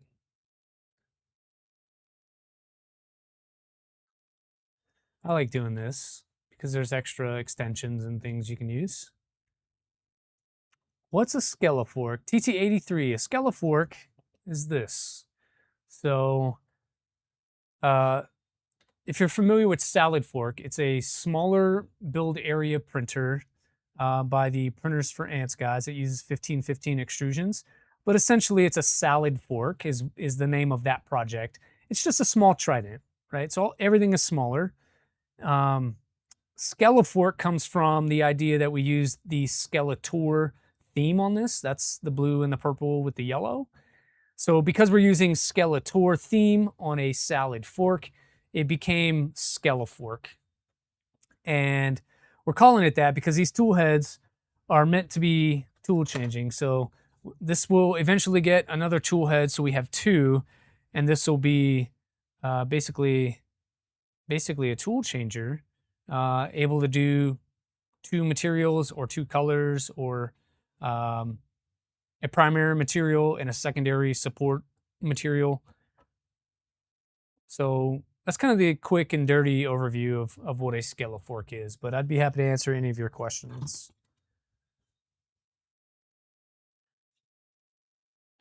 You got your Trident build printing, so you're ready to rip on what you need. Just be the Z changes. Okay, that and an index. Yeah, the side pack thing that I'm wanting to do is intended to eventually be an index. So I think we did all of these. We'll do it again just to be sure. And let me grab this one.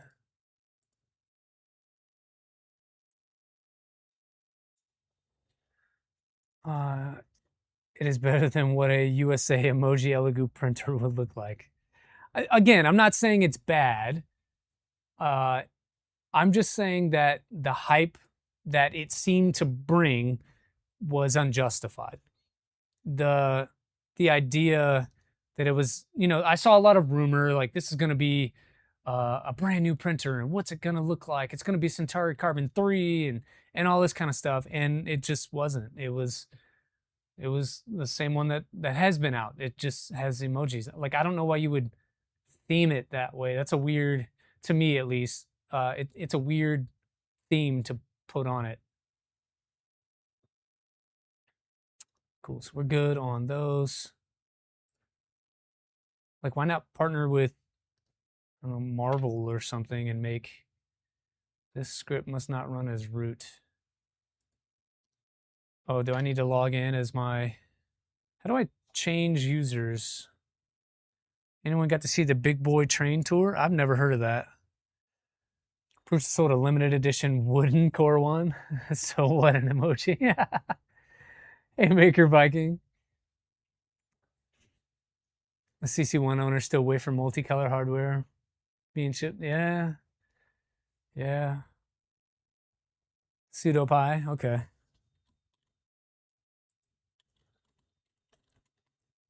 Not found. You get to see it huge. Oh, that, yeah. People said the same thing back in the day about the multicolor iMac. Yeah. Well, so you're talking a visual upgrade. People like color. People like transparent color. They didn't make a transparent color machine. They put emoji stickers on it and gave you a new build plate.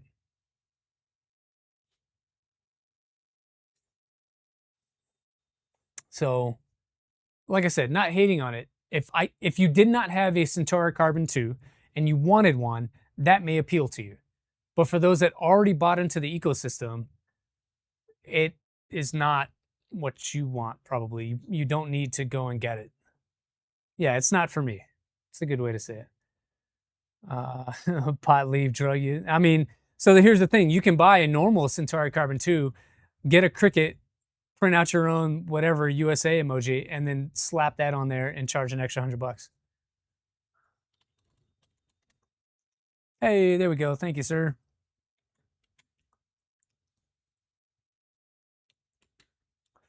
I don't know why I did a Control V on that because it added all that extra stuff. Yeah, it's still not working.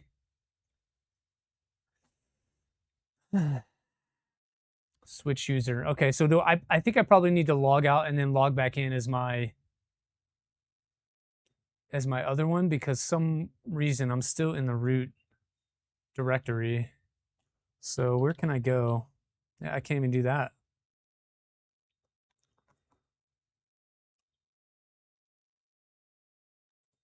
How do I go? Oh, don't want to do that. CD. Hey, I like it. You're awesome. It still doesn't work though. How big is the build volume? I think it's the standard T Hilo. I think it's the standard Centauri Carbon, so like 256, I believe. Correct account. Just need to CD to the one I want.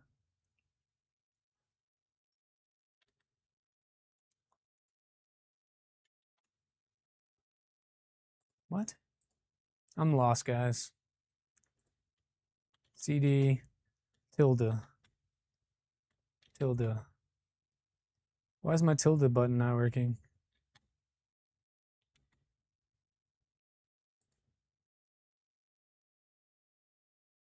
See if I can do it over here on this other. My tilde key is not working.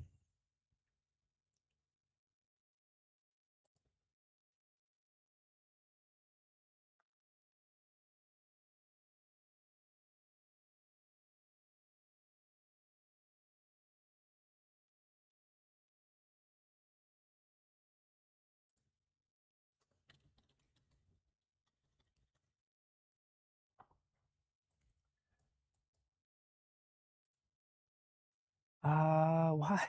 I don't know how to type a tilde. That's not it.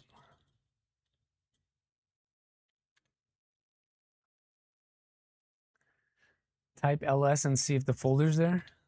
Yeah, it's not. There's no folder. You need to clone it again. But I can't clone it again. It won't take it. There's no. Are you saying I need to install and do all this stuff? So apt-get, and then let's clone this. So did I clone it into the wrong?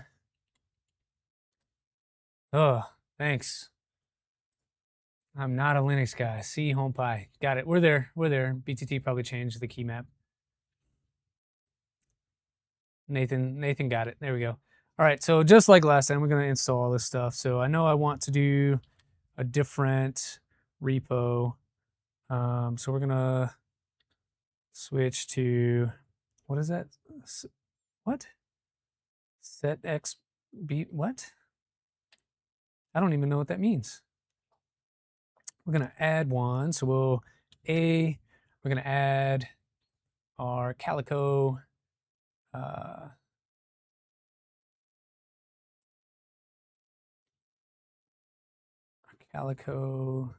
git. So this one in here. And then the branch will be bleeding edge because that is my preference. That one. And do I want to save it? Yes, I do. And then we can do repo number 2. And it should be pulling that over. Bleeding edge all the way. There you go, GPs. I'm glad we're on the same page there. That changes the key map, and then the tilde should work. Okay, I'll get to that here in 1 second. Setting up firmware macros is current nightmare. Hey, Pathetic Puma, I haven't seen you in a while. Check it out. Your frame still looks good, man. So for those that were asking about the frame, maybe not recently, but this is all laser engraved. Pathetic Puma, who just showed up in chat there, can hook you up with something similar. So these are a little bit hard to see, but let's see if I can zoom this camera in a little bit here. Oh, opposite way. If we look at that frame, if it focuses here, it's a SkeleFork and Printers for Ants logo repeated over and over in a smaller size. But it's all over the frame.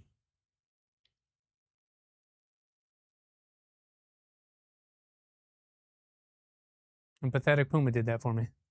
Thought on my short of the SkeleFork versus Micron looks great.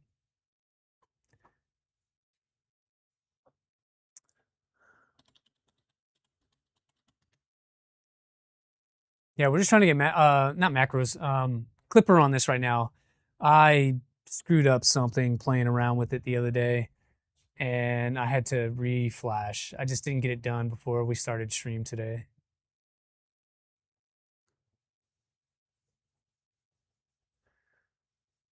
I think I'm a little bit better at setting up the firmware than I am doing the macros. What really gets me is the tuning side of it at the end of it, like troubleshooting little problems here and there, pin assignments, that kind of stuff. It's very dry. If you make one mistake, it won't work, and it'll take you a whole day sometimes to figure out what you screwed up, what you fat fingered. to go back and fix. Happy Sunday, Zooms. Thanks for coming in, man. I appreciate your message the other day. All part of the building. Absolutely right. But it's hours of your life.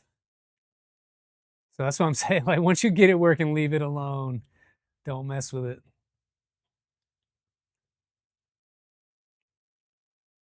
The weekend's your last chance to have everything ready for Murph. Working on 3 printers simultaneously.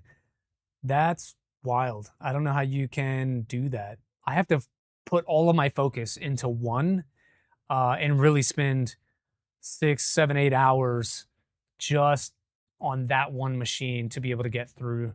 And at the end of it, my brain is mush. 500 step process, getting to the end is a challenge. Yeah, but every little win along the way is a success. And I think that's what we chase as people who do this, who build custom printers. That's that endorphin that we chase, is like when you solve that one little nagging issue, it's a rush. Install Clipper backup. Yes. Yeah, so I need to do that. Once we get a solid firmware where things are moving, then I'll do that. Dopamine hit. There you go.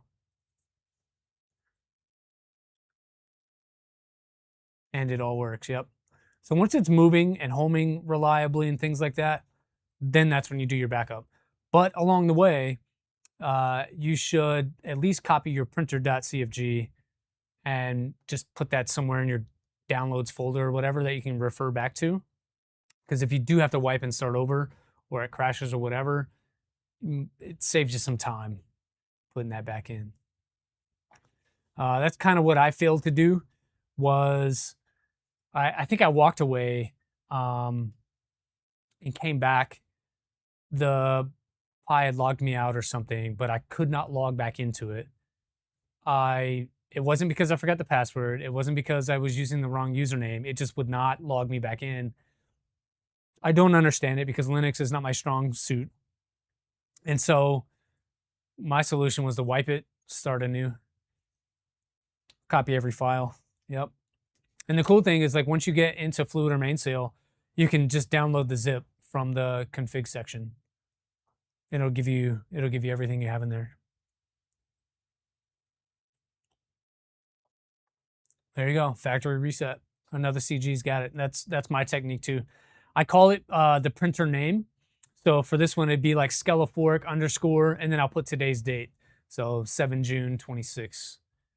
That's how I name mine. So I know, because I'll do multiple backups sometimes until I can set up Clipper backup.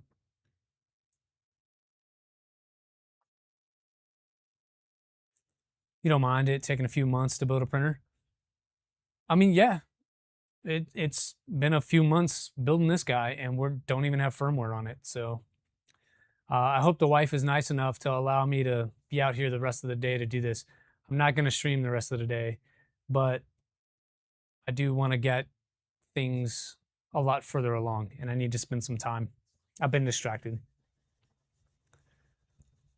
Usually have a couple of users. Oh, like on your Pi? Like a year into building your Trident. Yeah. That's why I started streaming, to actually try to get things done. Now I have an accountability partner, and that's you all. And I have deadlines. So like on Sunday, we actually have to get progress done. Cool. So those are good to go. We can go back one.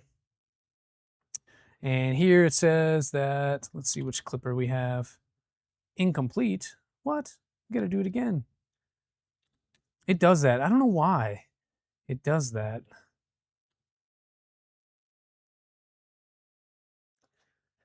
I think I hear your wife saying your printers are more important than your family. No. It's, so everybody talks about balance, right? Here's my spiel. Everybody talks about balance, but balance implies a 50-50 split, or a 25% split between 4 different items, or however many times you want to split it, but those slices of the pie are equal. That's what balance implies. The actual word we should be using is harmony. So sometimes when you get busy, I need to take 60% of my time and spend it over here because that's what it requires. And that other 40% is going to get divided amongst the other things that I need to do. Today is one of those days where I need to spend some time on this because I legit maybe have 2 streams left and I got to get this thing going. I don't really want to leave, put this in a box, and then not touch it for 6 weeks, try to come back to it and pick up where I left off. I'm going to be missing screws, I'm going to be missing hardware, whatever, and I don't want to do that. And so right now, for this particular thing, I need to go a little more than I normally would. But she's about to go to work, so she'll be fine. I took all the girls to lunch yesterday. We spent quality time there. And so on Saturday, they got 80% of my attention. Today, I need to spend 80% here. Got the single Z concept done. Take a look. Okay. I don't think I want to...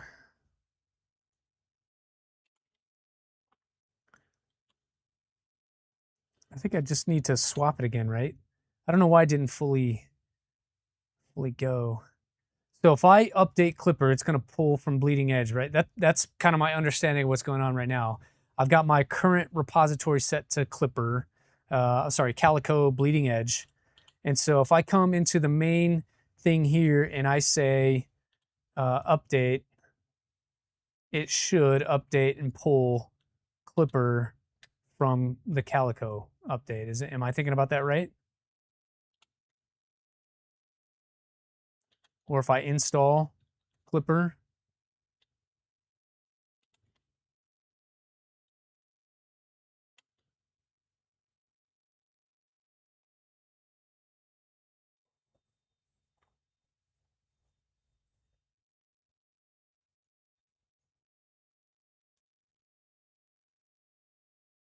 no, it's pulling the main Clipper.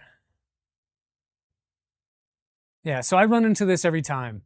Like, if I try to go with straight Calico first, it'll show as incomplete. And then I do an install and it pulls from normal mainline Clipper. And then I have to go back and swap over to Calico again. And then it'll show that it's a complete install. I don't know if there are just things that Calico is missing, but that's what it seems like because it's not taking everything from the start. So let's check this out. And then for those that have not gotten into the giveaway, we're going to do that here in a couple of minutes as soon as I get Calico back on. So you have maybe 2 minutes, 3 minutes to get in the giveaway. Check the pin post in chat and click that link, put your info in there. It's US only still, unfortunately. So you got to be in the US for me to send this to you.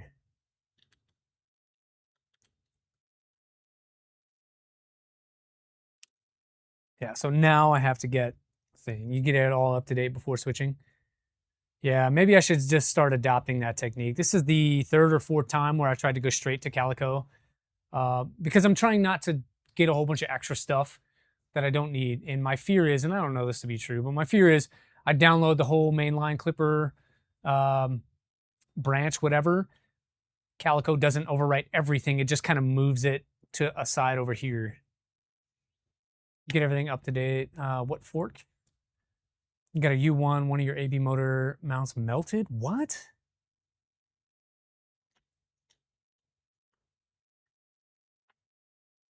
That's crazy.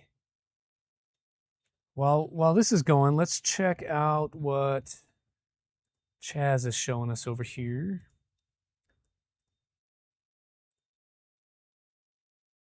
You put this where? 3DP General. Okay. Your server. Gotcha. All right, let's check it out.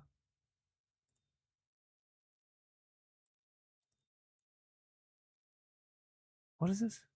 What are you saying? Single Z concept. Are we just looking at the belt path? Or is there another? Oh, there it is. This guy. There we go. Look at that.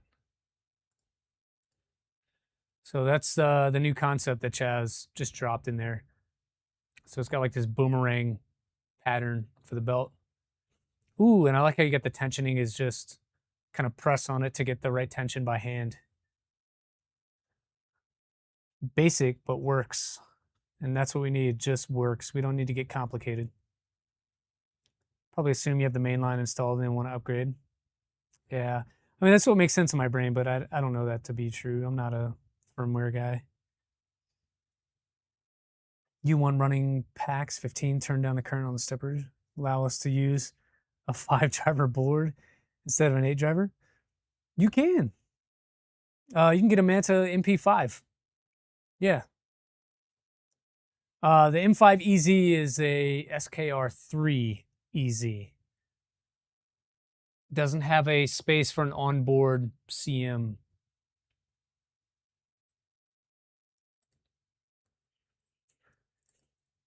All right. Good there, good there. All right, Calico is installed. We're good to go. Now we can do our fluid.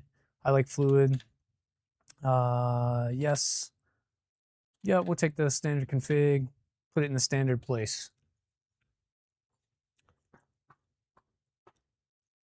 Forgot the name, but we have the whole 80-20 extrusion at the rear to mount stuff. Yeah. I don't have a U1. So I have no frame of reference. Or are you talking about the... Oh, yeah. So, sorry. Now I understand what you're talking about. Okay. I thought we were talking about the U1. Yes. Let me get back to this. All right. So in here, and I'll see if I can find your other photo. But let's see. I think let's look for image and trying to find your main photo. I think it was you and I think you sent it to me directly instead of scrolling back through your whole life. This guy. So this photo, you're right. You got the 80-20 in the back. And that on the big printer, that's where everything is mounted. Power supply, main board, CPAP, all of that in a stack vertically. But with much smaller space, it's going to be tough to do that. Because if you're saying that we're going to do CPAP or bird air, I don't like bird air, by the way. CPAP, like where do you put that stuff? And you still got to have a power supply.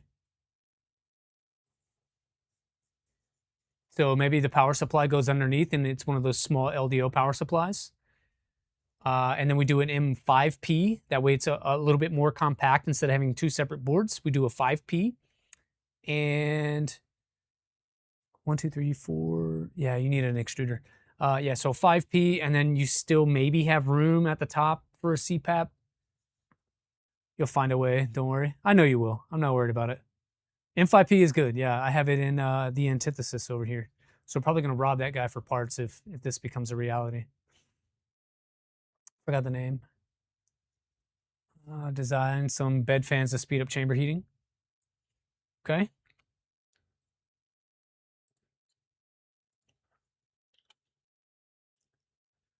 All right, looks like we have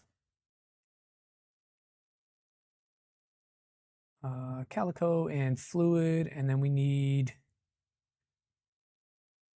nothing else. That should be it. Let's see if I can log into this.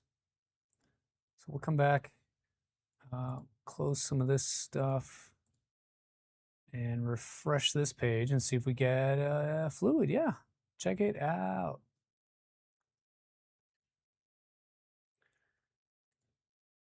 We got it. Still a lot of stuff to do though. We still have to build a printer config, and I got to do tool board and main board configs. I'm probably going to get it printing as a standalone single head right now. That's the recommendation from Zruncho.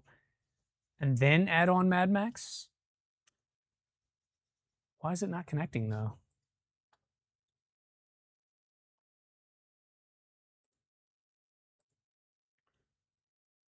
We close the printer move? I don't think so. There's not even a printer config on here. Stepper buzz is okay.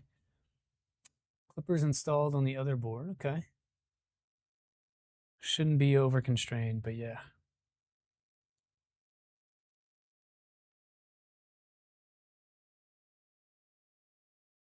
Forgot Moonraker. You're right. I did forget it. Thanks, Steve. Install Moonraker. Rookie mistake. What was that printer show? GPs. That's a meme printer. So I'm not sure you were here when I was ranting for the first almost hour of the stream, but I got boned out of a 3D printer. It cost me $1,300.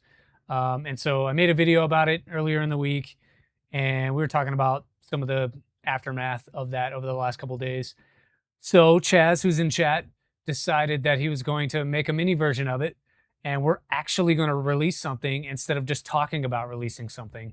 And so he made a mini printer that he's calling the High Cat instead of the Stone Wolf, and that's the one that you saw. So we've taken a 300 by 300 millimeter machine, brought it down to a 120 build size, and that's what you saw.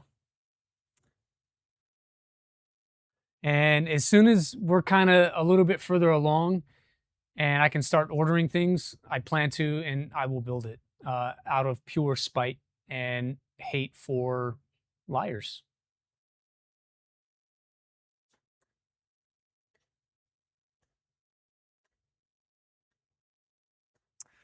But while this goes, what do you guys say we do a filament giveaway? That way that's off the plate and I don't have to continually remind myself.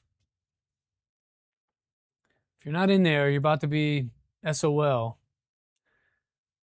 Oh yeah, I know I'm not alone. There are roughly 30 to 40 people in the same predicament, but they don't have a YouTube platform to tell a real story. So I told my story, and if that is relatable to them, great. But people needed to hear about the shenanigans going on. I'm seeing 47 people support building this printer. Well, support by liking the stream, sharing the stream, coming back here, letting YouTube know that I do a good job, and so they will pay me some money so I can buy these parts to do this thing. We'll build this thing $8 at a time. Cool. So 48 responses now. Good job, somebody. We're gonna close this thing. So if you're not in there, I'm sorry. We've had 2 hours to make it happen. All right, let's link this out, bring the names over. And then looks like Wix Central was the first one in. Good job. Last person was Mike V.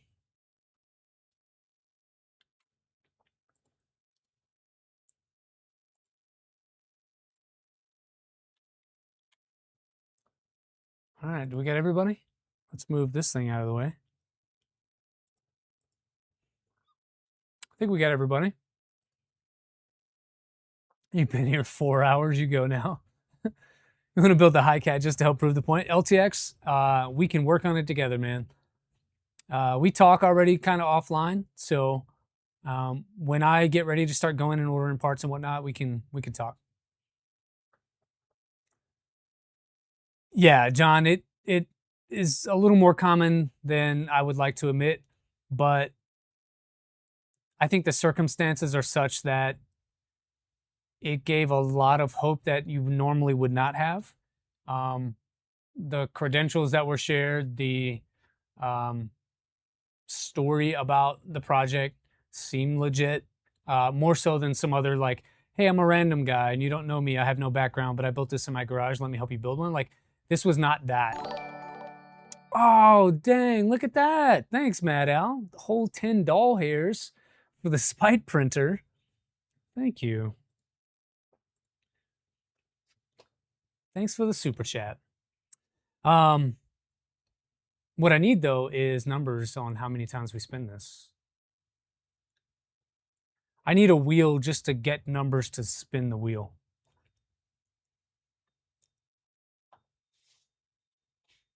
Hey, Toby. Oh, Free Heathen, you missed it? No, we didn't draw it yet. You just probably didn't get in time. 18. Gorilla Biscuit said 18. Gorilla Biscuits, didn't you win the drop yesterday on Liz's stream? You back for some more? A couple of sixes in here. Good luck to everybody. That's right. Chaz, sorry you can't participate. Love you just the same. Tulsa Skin said 23. That resonates with me today. Let's do 23 of these.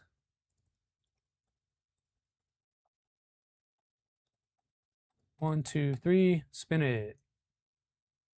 Let's get this part off the plate. Send some folks home with some really good filament. Looks like Skyrim this week. Skyrim. You have 69 seconds. Identify yourself. Harmony with 23. There you go. Skyrim, congratulations. Are you here? Is he taggable? Are they taggable? There he is. Skyrim, I see you. Okay. Jason and the team at LDO are going to reach out to you to ask for your address and what color filament you want. I don't want to be responsible for that. The more timely you respond to them, the quicker you get your goods. So please look out for an email from them. If you don't hear anything in a couple of days, it means that I forgot. And so just reach out to me, let me know I failed, and I will choke myself.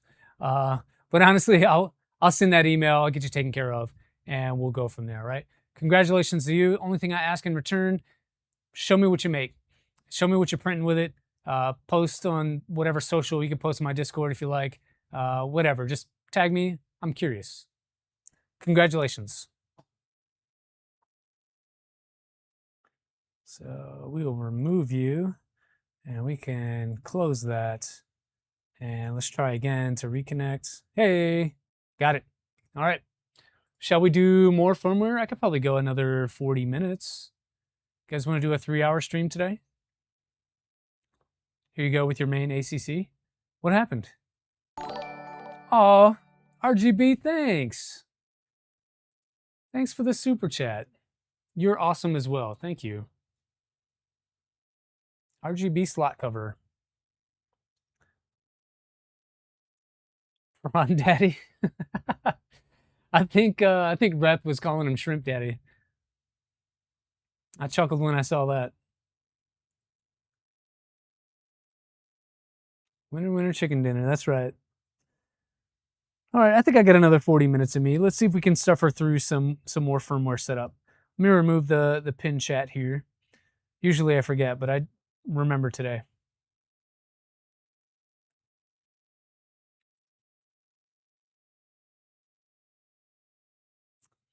Let's put this back over there. Now I got my chat. All right. So we'll look at, sorry, moving windows and I didn't do a good job. MCU. Okay, so I know that it is an SK rat. All right, so what I would do next is probably go to the SK rat.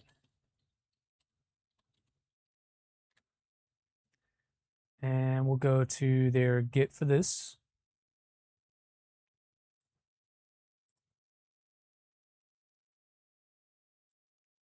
We know us from the funny DC chats on the Stone Second community. You got kicked because of the AI stuff. Oh, okay. Yeah, new username. Yeah, I know you. Thanks for the support, man. Sorry you got kicked. Not always looking at the screen each time you do that. Pink doesn't get better. Oh, this one back here. Shall I crop it out? Is it bothering you? I can wheel this thing out of frame if you like. But then you get to view my garage door.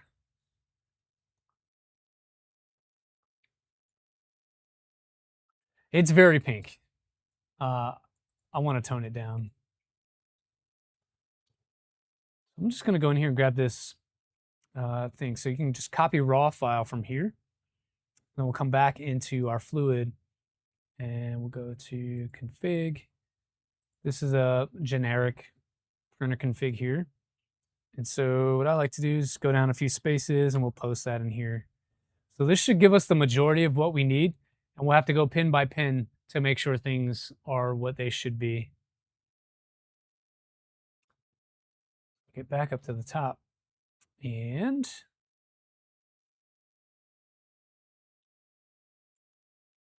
do some donuts in the Mercedes. Yeah, so it's my daughter's little Mercedes. Her grandma got that for her, shit, 4 years ago, and I think she's driven it twice, 3 times. I'm not sure why it's sitting right there right now. I guess the wife was trying to get something out the back corner, so like moved it, and it's just in the middle of the floor.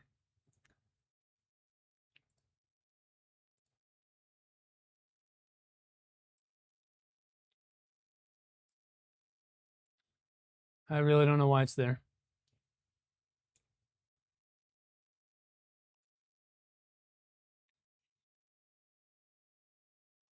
Okay, let's do, okay, so we got fluid. I need my MCU, and I didn't see any printer stuff in here. So all, yeah, this stuff here needs to get cut and put in place of this up top. So we'll replace this one. And we'll take this out. And then I like my includes at the top. That way it's easier to just uninclude them if you need to. And then all this extra stuff like virtual SD card or whatever, I personally like that at the bottom because I'm not going to screw with that too much. And so we just put that down there. All right, so a little bit of rearranging, housekeeping to do the thing and the stuff. And then I also like to remove this, put this at the top. Ooh, what was that thing before I forget? John was saying to change my keyboard to do, it's really his clown car. Yeah, let me go get my red clown nose. I do like to be a clown though. I like to have fun. I'm trying to scroll back through chat. I know John was saying something about changing a keyboard. He said to do set XKB map to US. Command not found. So that did not work. And then he gave another one. So sudo armbian-config.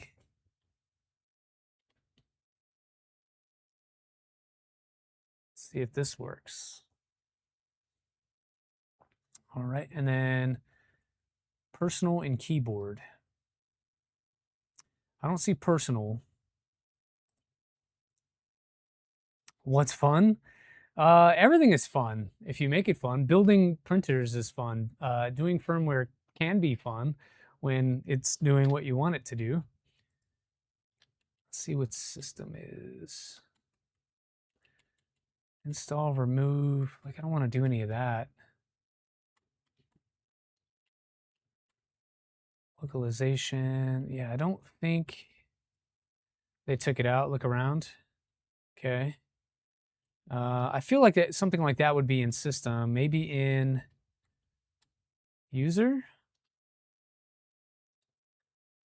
No. What about desktops?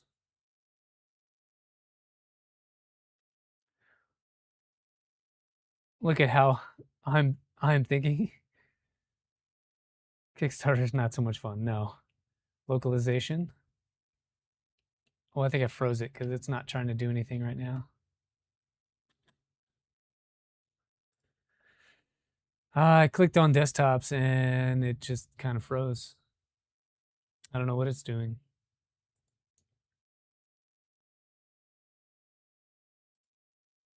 Control C. Well, it didn't really do anything.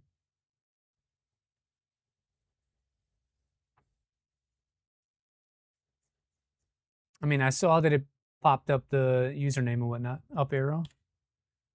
Sudo armband config again.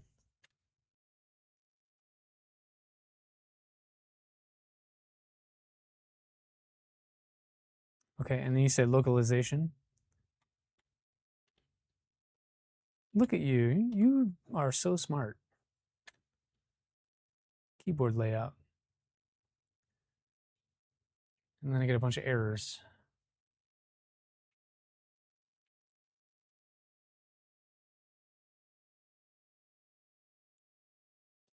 I change things all the time. Yeah. Well, looks like it's trying to update something. Just wait. Yeah, I'm waiting. I'm trying to be patient.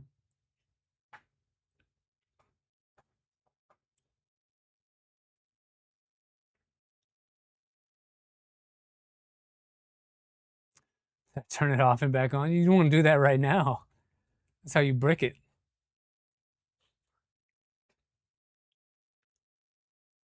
It's going. It's just slow. Okay, so I don't know that it changed anything. Should I go back to that change keyboard layout thing? Or did it, can I assume that it changed?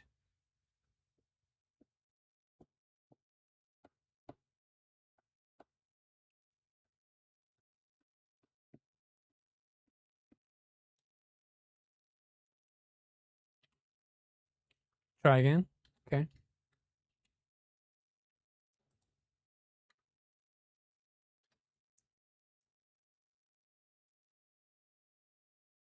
Yeah, I think it's doing the same stuff. So I'm not sure it's going to let me change anything.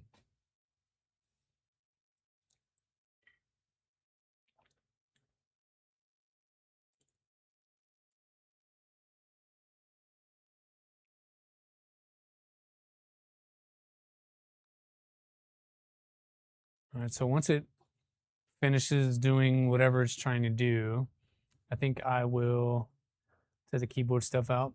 Yeah. I think I'll just try to continue on with regular stuff.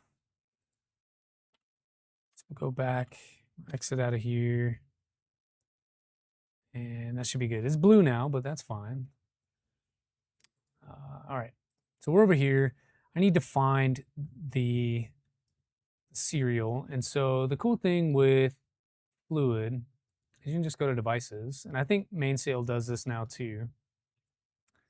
And then USB, refresh that, and it'll tell you all the USB devices that are connected to your host computer. And so I imagine this is what we need because it says skrat right there. So that's the serial number. Let's see if I can just copy that.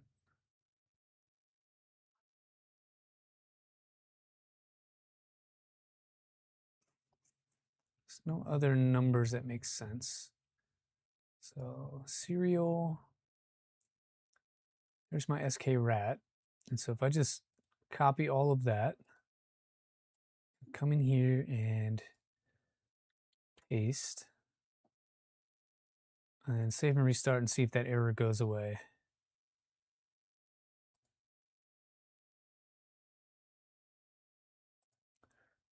And it did, but it doesn't have a thermistor because we don't have connection to our EBB36. And so we need to do it anyway. This is the BTT EBB36 Gen 2. That's what we have installed on there. And so I will, let's see, let's just download this one. And I'll put it in my SkeleFork folder.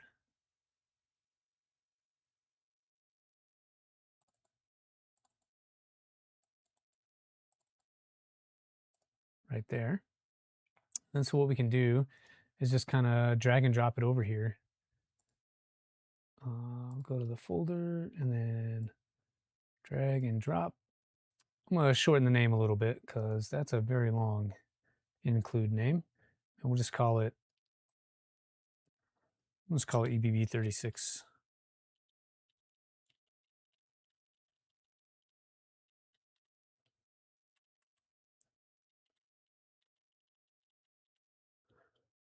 I think I'll call it -0 because we're going to have two tool heads eventually. And the only difference between the two will be the MCU serial ID. They should be the same otherwise. But I'll have two separate configs for those just to make it easier. I think we change that anyway later on when we do um, Clipper tool changer configs. But if you didn't want to, you would need to add in some sort of difference between them. Fancy. And so then I want to include that, right? So we got our include up here. So brackets include EBB 36.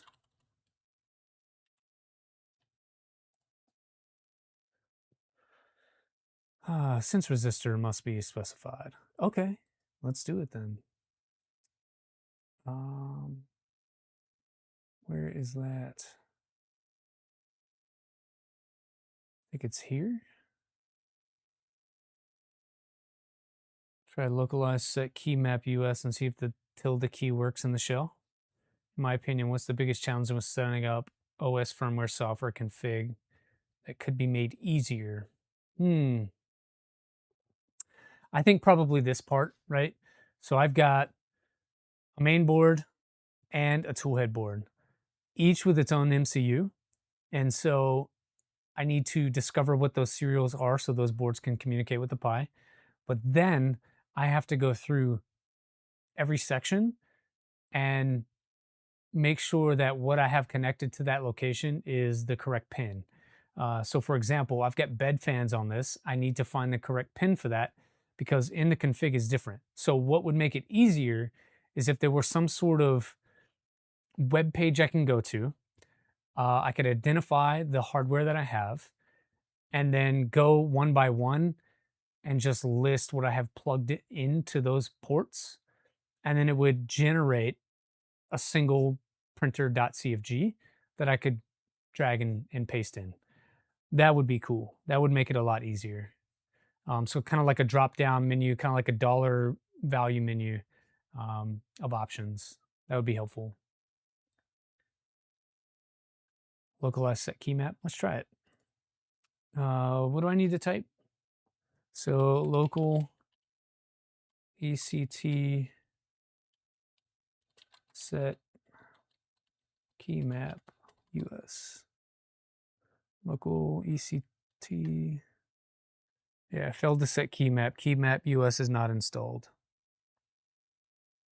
Hey, Khalid. Thanks for coming in. We're trying to get some firmware done on the salad fork. So we're gonna go maybe another 30 minutes working on this one and see what happens. So I got 9 serial devices.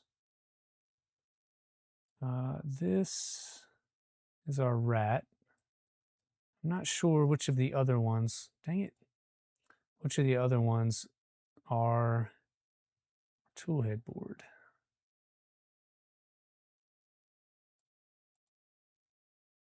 USB.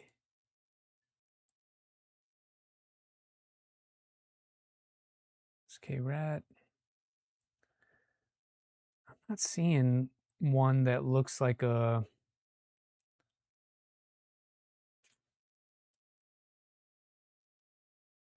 I feel like we should see that in list, especially since it's USB. Let me make sure it's got power. It does have a green light. It is connected, and it is connected via USB. So why is it not showing up? You know what? Let's do this. So one way to do it is to unplug it, right? And then I've already got my list up. And so if I refresh, now I have 9 USB items. Which one went away?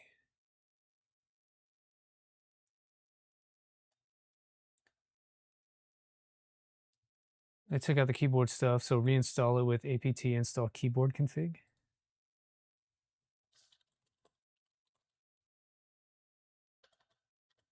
Install keyboard.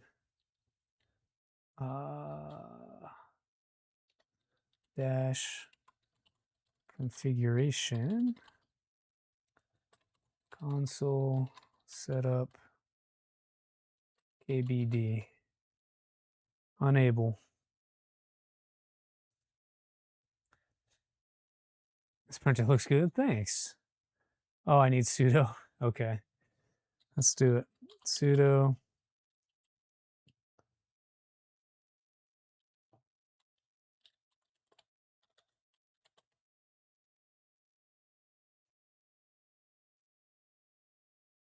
manually installed. Okay, and then you said dpkg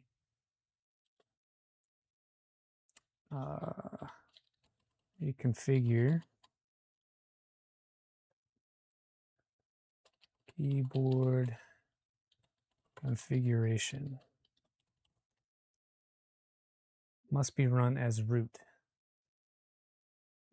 Do I need sudo again?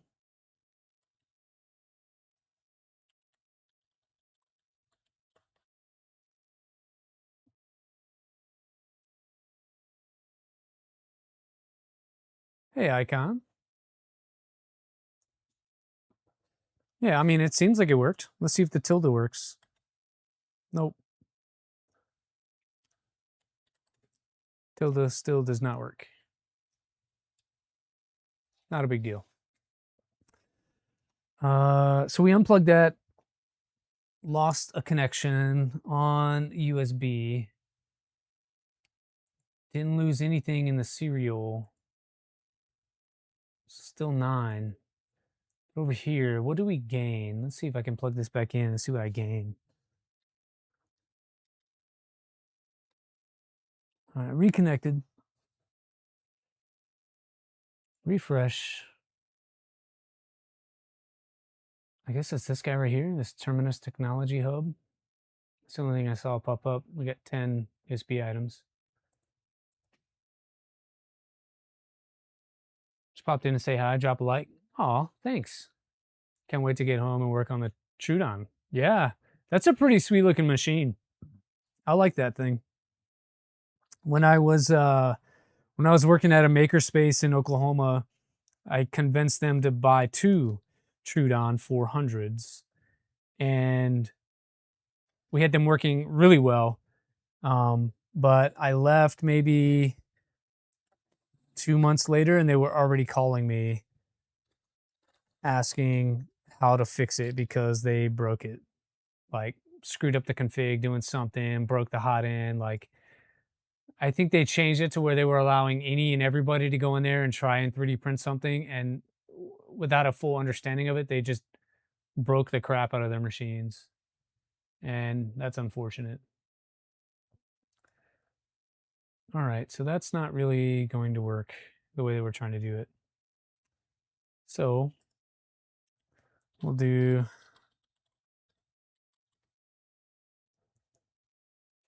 that. I mean, that looks like it right there, but I don't know. Do you have to install firmware? I don't know, honestly. It doesn't mention that.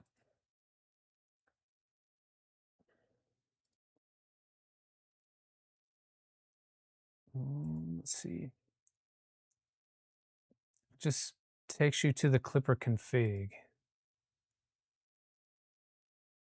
So it tells me what the config is, but doesn't tell me that I need to flash it with firmware or whatever. G0B1 is the chip? Yes, I agree. G0B1 is the chip, but I don't know where that's at in this list that I can copy paste, you know?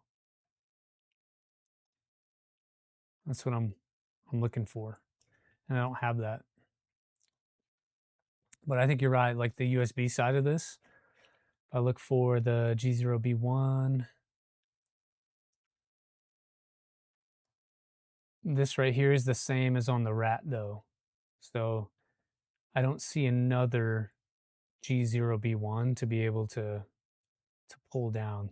The only thing that changed when I connected and disconnected was the hub terminal here.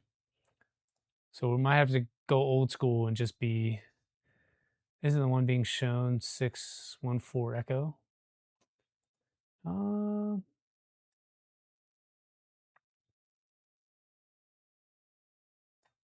On USB?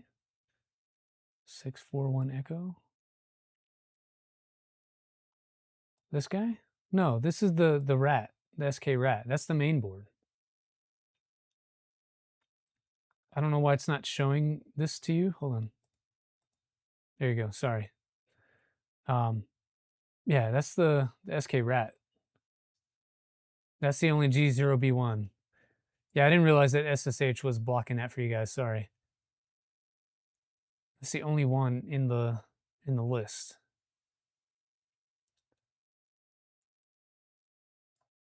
So we're gonna go old school, and we'll do Esoterical's site.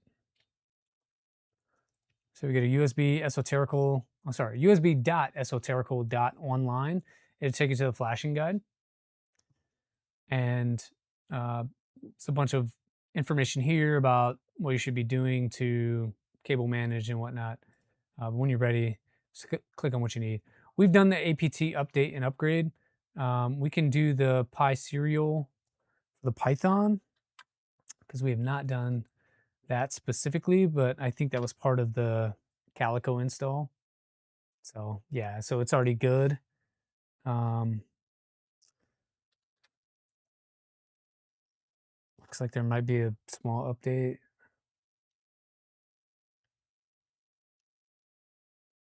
Oh yeah, yeah. So the SK-RAT does use the same. A lot of the smaller boards do. So I think the MP5, the Mantum MP5, also uses the G0B1. But the smaller boards will use smaller hardware like that, or smaller MCUs. We'll move this a little bit. We'll try to get both at the same time so we can follow along a little bit better. All right. Because I'm having trouble seeing. STM32 is the MCU. It looks, when you plugged into the EBB, it just had the USB hub on the board and not the MCU. That's why I asked if it needs to be flashed. Okay. Yeah, I'm assuming it does. I don't fully know. First, you need to clone catapult. All right, let's get that.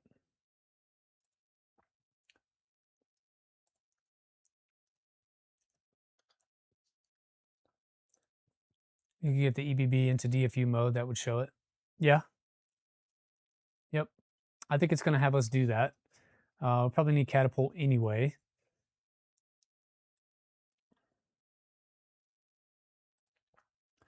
So we'll go to, if we go into a hardware section, so you can click this hyperlink, and we'll go to our 36 Gen 2. I've already put this little jumper on here for USB.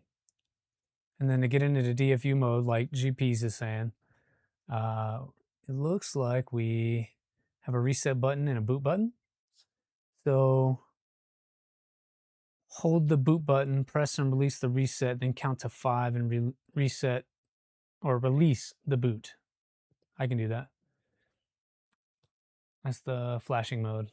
Yep. So it's backwards on here. Resets on this side. Boot is on that side. So let's see if I can find those buttons. There's your boot button there.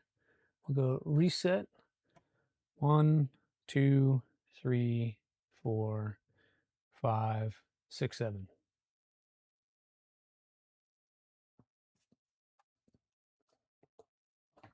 And now let's see if I can pull that up. So LSUSB, not showing in DFU mode. So maybe I need to go to catapult. Try it again. No? Let me try it one more time. See if we can get this in. 1, 2, 3, 4, 5, 6, 7.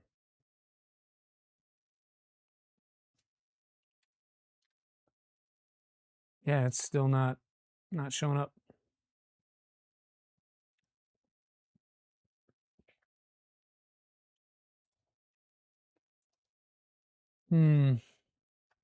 This is the part that usually gets me, is when things don't want to flash, or things don't want to, hey, penguin makers, or things don't want to get recognized in the system.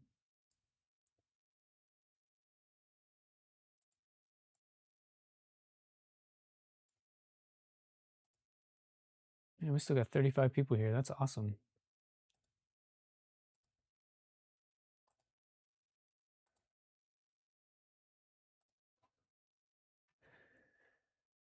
Hold the button down. Yeah, I did. Hobby Howie. Um, so looking at the hardware, right? It tells you to hold it for 5 seconds and then release. And so I've done it twice now. We'll do it 3 times. But so this is our boot button, and over here is our reset. So it says I hold the boot, press the reset, release, and then continue holding the boot button for 5 seconds. 3, 4, 5, and release, right? So we did it. Then we'll come back over here, and I'll go to the shell, and if I do an LS USB, I should see it here, but I do not. It doesn't show up as a DFU device. Still here, just lurking? Thanks, DaVinci 10.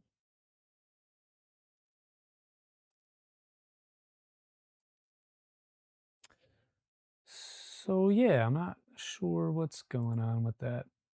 If it's already flashed, I should be able to double press the boot button.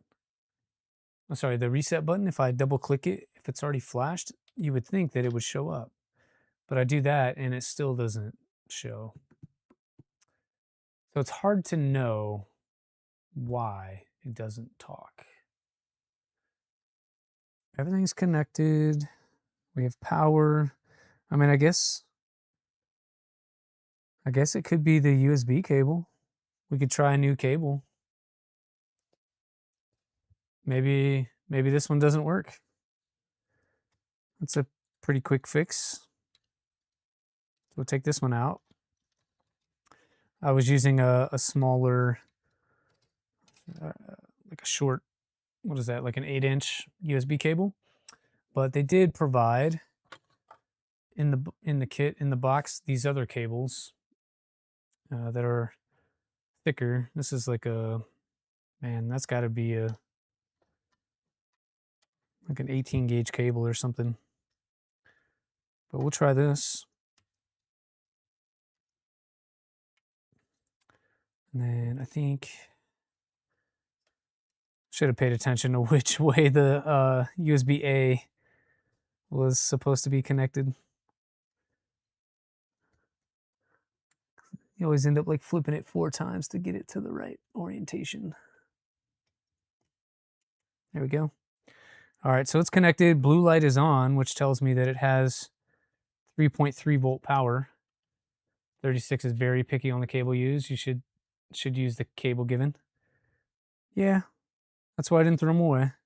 So that's there. Let's try this one more time. See if we could talk to it now. Still not seeing it. The new one is thicker. The other cable may have been a charging cable and not a data cable. Yeah, that's fair. Penguin makers, that's fair.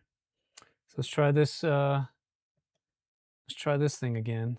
So holding boot, reset. 1, 2, 3, 4, 5. Let go.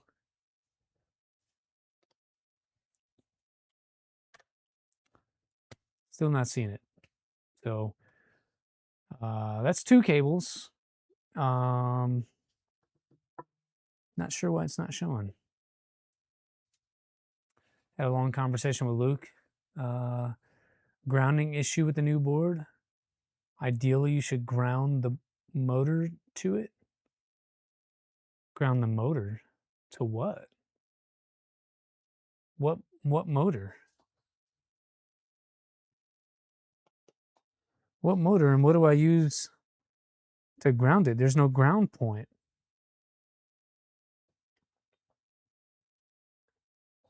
Bad English?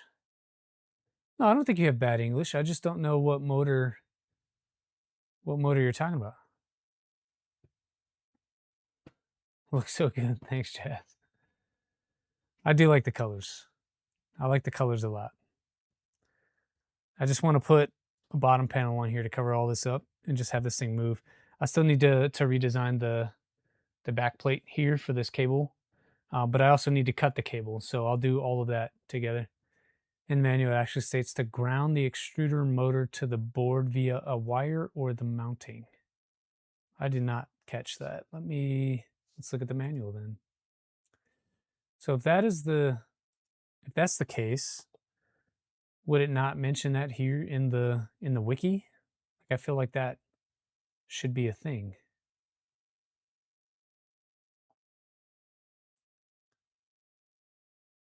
I don't know if you know this, but it's the industry's most advanced and reliable tool board, except for the one I got.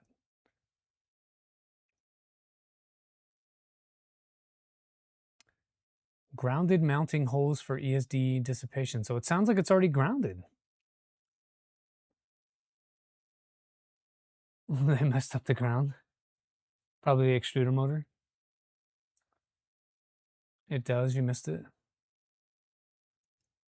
Where does it say that?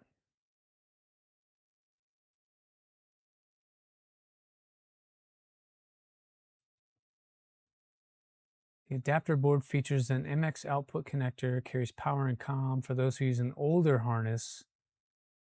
We also have made an output power screw terminal available.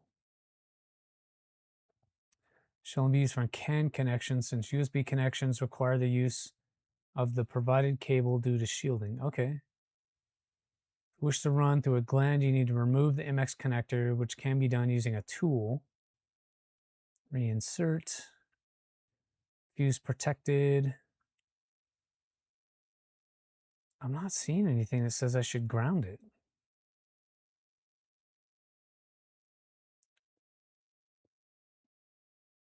There's a sentence about it.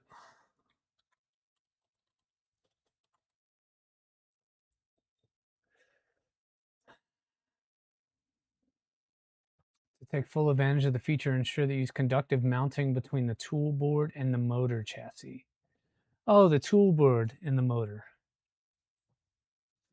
The tool board and the motor chassis.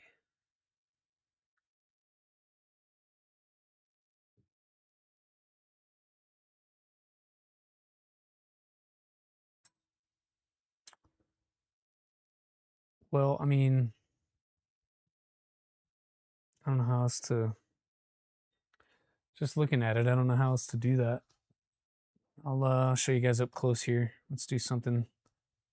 So I got my other little webcam here that's very short, unfortunately, but should be able to get you a picture.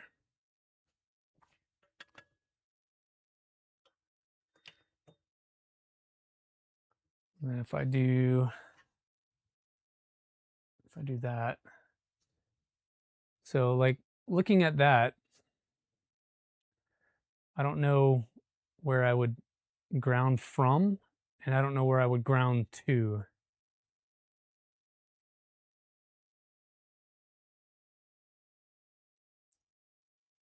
So it's just hard to know.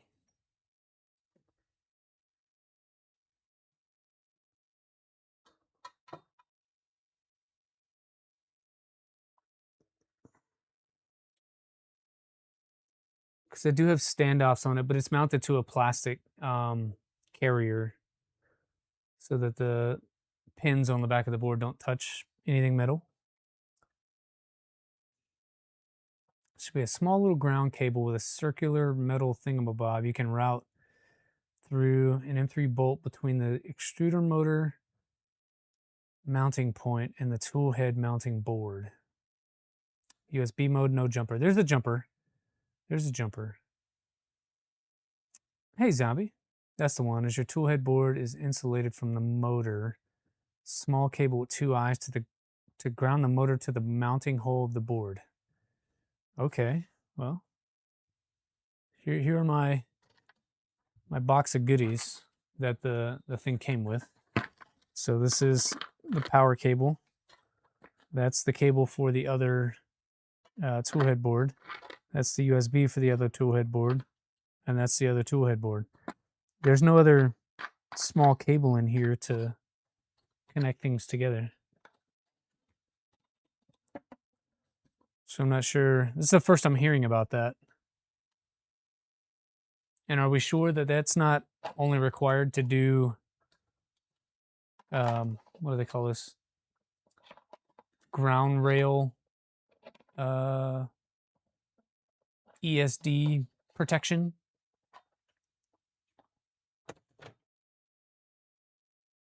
Because I don't see that. Gen 1 and Gen 2 came with one? You don't think yours came with that? Yeah, I've never heard of that. I've never had a tool head board come with an extra mounting cable like that.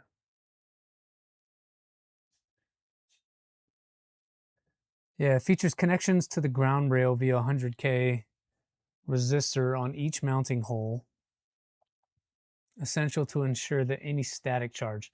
Okay, so it's an ESD protection thing. It's not a connection to talk to the MCU thing.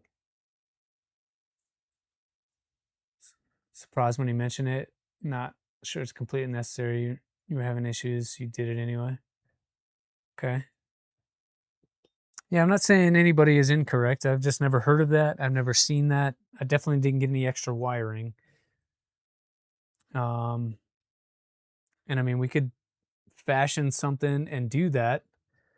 But from what I'm reading, that would only give me static discharge protection. It's not necessarily required.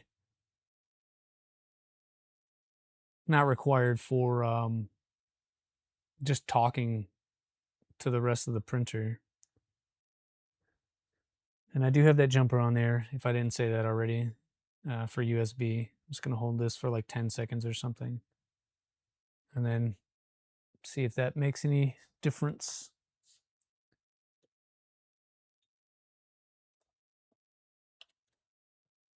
Nope, no difference. Well, I got hours of troubleshooting ahead of myself. That's what it sounds like. It's a tangent. I don't think it's a tangent. USB requires no jumper. What? Try removing the jumper. You think the jumper is on cam mode? Okay, I'll remove it. I really don't think it's on cam mode. Jumper's off. Jumper's off. There it is. Let's try this once more. Oh my gosh. USB is no jumper. Says it on the page. Something as small as a jumper. Yeah, the way that they call it out made me think that you need it though. You guys are so good. It would have taken me days to figure that out. But yeah, they specifically call it out right here for selection. Like you put the jumper where you want it to be. Jumper is can mode. Oh, all right.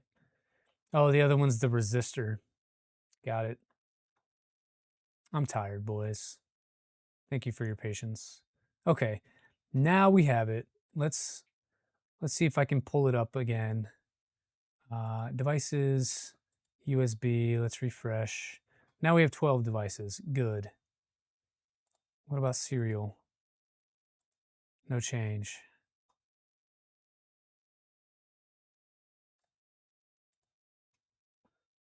You misplace all the time. Scroll down a bit more. We've all been there. Every day is a learning day. You're right. Bad little jumper. It's the small things. Yeah, this guy right here. So that's the serial number for it. So we'll copy that. I'll close this. I will add this.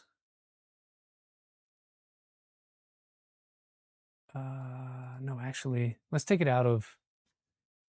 Sorry, Let's take it out of DFU mode and see if that works at all. This cord. Let's try it again. Here we go. Refresh.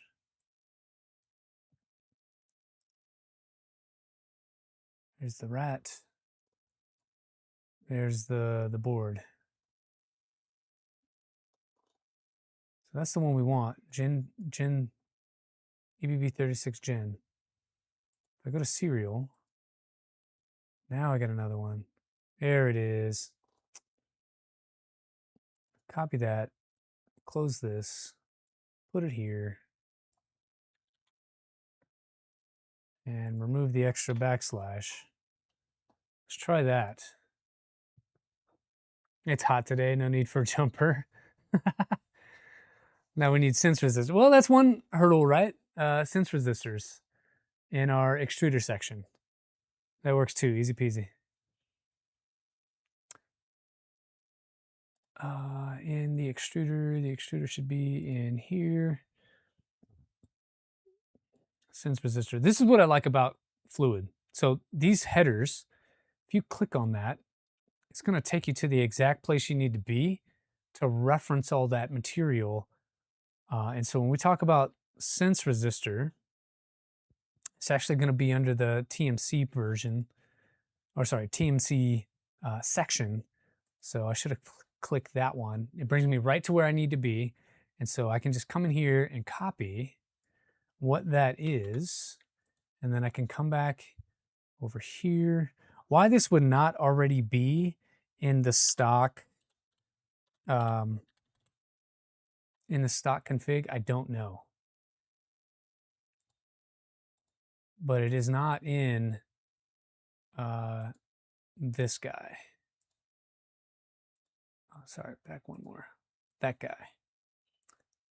So you have the pull-up resistor in here, but there should have been a sense resistor as well, because I think both mainline, Clipper, and Calico need it. And I don't know why it's not here. Hundreds of boards with different settings, yes.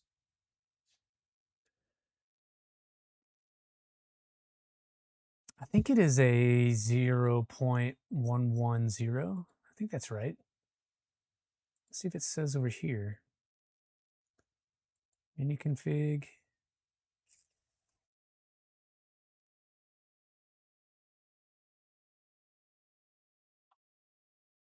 Motor interface. No. It's the picture. That doesn't help. What do we have in the rat? Is there anything here? No sense resistors over here either. Anybody know what it should be? I think it's this 110, but I'm not sure if there's an extra 0 or not.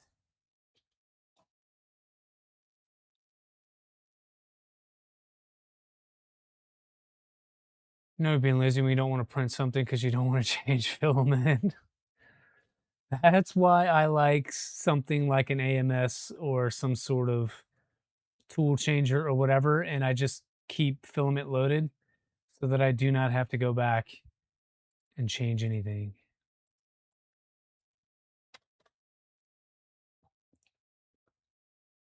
So we'll save that one. I want to come over here and comment out any sort of extruder stuff. So we'll do that. And yeah, like they just don't have anything in here for me to be able to get rid of all those.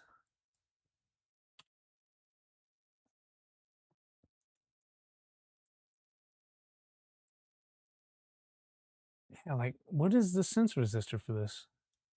You have the AMS load and you still need to change? Quick Google says 110. Okay, so my brain does work.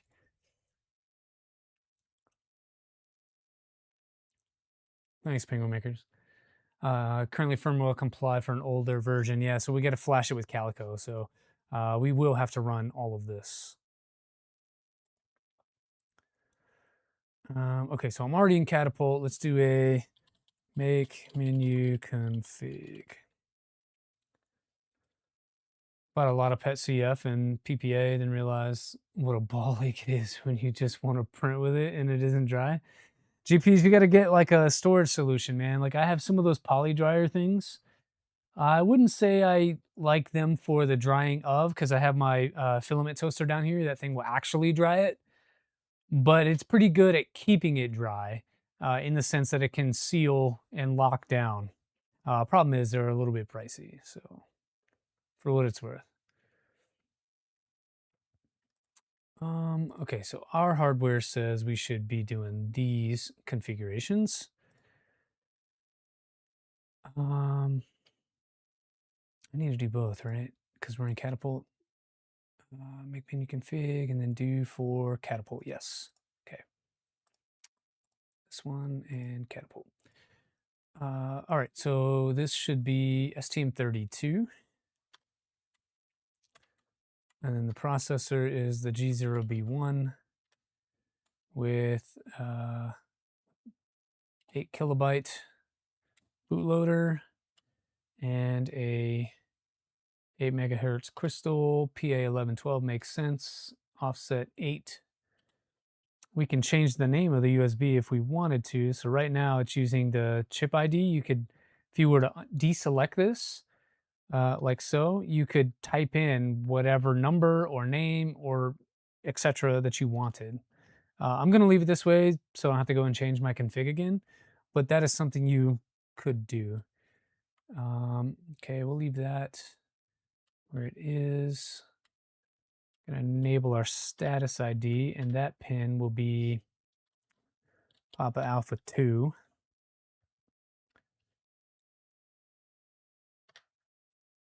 Okay, and then we'll do Q, yes to save, and then we'll do a make clean just as good practice, and then make.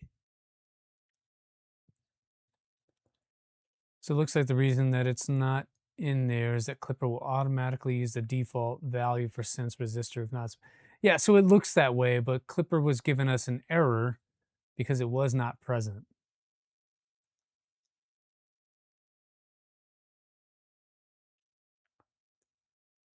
And I felt like it was 0.110, but I wanted to verify it, and I couldn't find anything to verify. Thanks, John. Thanks for hanging out and helping out with Linux stuff all day long. That's awesome. I'm probably going to go maybe another 5 minutes, and we'll get out of here. I'm going to get this board flashed and see if it's talking, and then once we get there, I'll have to call it because I'm going to go do some stuff, and I'll come back out here later. And plus, I want to catch up with Steve. I haven't seen that guy in like a month. All right, so we did those things and stuff. To confirm it's in DFU mode, do that. So, all right, flash, connect it to the Pi via USB, and then put it in DFU mode. All right, so DFU mode that we've been practicing all day is boot, reset, hold boot for a few seconds. It says 5, 4, 3, 2, and 1. Should be in DFU mode now. That's pretty simple. And so it's asking us to come back into our shell and just do a ls USB. And there's our device right there. I've not seen this number ever really change. Every time I've tried this, it's always the same number. And so I just feel like you could just copy what's already here. So this line.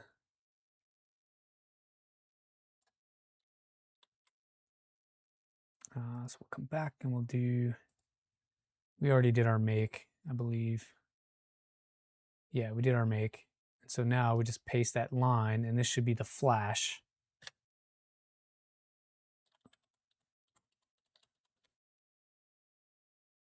Cool. So file downloaded successfully. That's what we wanted. According to this. And then now we should be able to see that with this serial ID. There she is. And so I just want to copy that by highlighting it And then we'll come back to our fluid config here. Come back in and we'll copy all of this.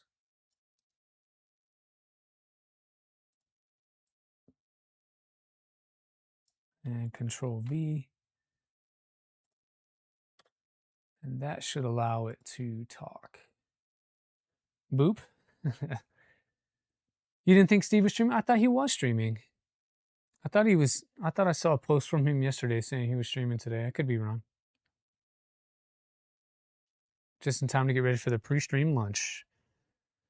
I didn't know there was a pre-stream lunch at Applebee's. How did I miss out on this? All right. So in here, I can go to tune.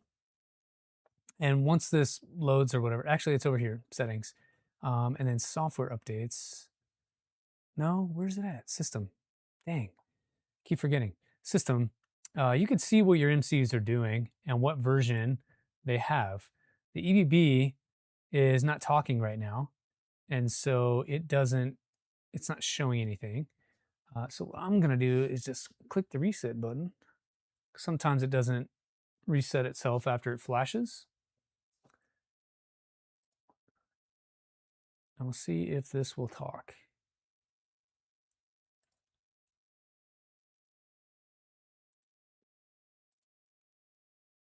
Oh, that's why, because we haven't flashed it with Clipper yet. We got more to do. Dang. All right, so we just did that. Just see a USB catapult. Yes, we did. If you don't, then double click and do it. All right, so now we got to stop Clipper. So we'll type that in there. It's because you aren't in Florida. You can get transferred. Nah, not doing it. Not doing it.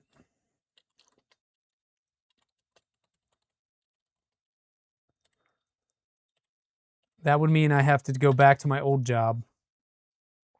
And I get to fly something new in Nebraska. So I would much prefer to go do that. And I don't like Florida that much, man. Like the weather is not it's not my jam. It's not my favorite.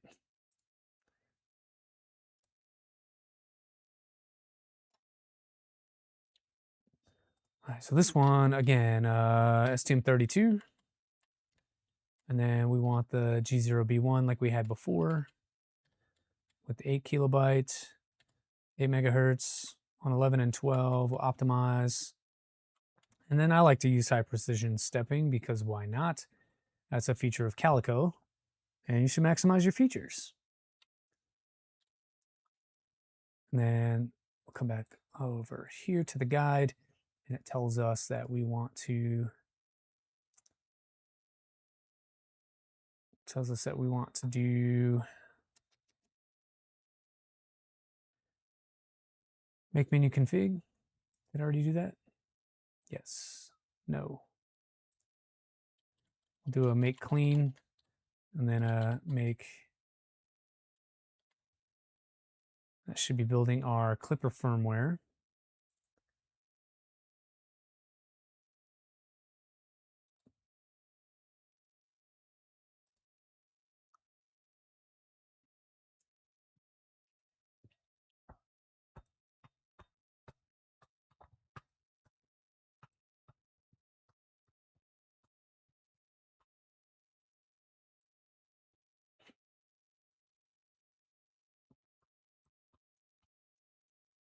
Takes a little bit longer when you do the high precision stepping stuff, but it's not too long. What is this, like 45 seconds, maybe a minute of building firmware? It'll be fine. There we go. And then we can do a make flash. So there's our make flash, but you want to use the USB ID that we pulled down earlier. And so we don't want any of that stuff. We just want this initial portion. And what we can do is if I move this out, we could scroll back up and get that catapult ID that we had earlier. So once you highlight it, it'll automatically copy that. We come back down to the bottom here. Make sure we put our backslash in there. And then if you right click, it'll paste. When we enter, it should be flashing that. Except we took it out of bootloader mode, so maybe not. Let's put it back in real quick. So we'll double tap.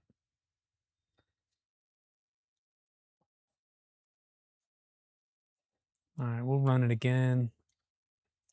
Now that we're in bootloader mode. There it goes. Cool. So it looks like it was successful. And then we can do the same command that we had done before with the ls dev serial by ID. And now we have that same board with Clipper prefix instead of a catapult. So don't do what I did and screw that up. So we'll just copy that guy and we'll put that in our 36. So you see I copied the catapult one in. That's why it wasn't working. And now I can just paste in the actual Clipper version of that and it should talk to it now and not be out of date.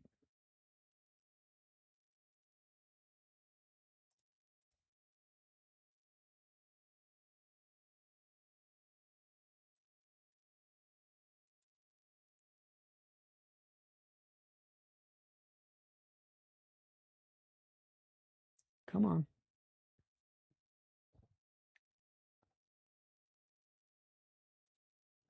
Yes, we did that. We put the thing in there and then we put it in, restart method command. Oh, I have to restart Clipper too. That's the thing. I always forget that.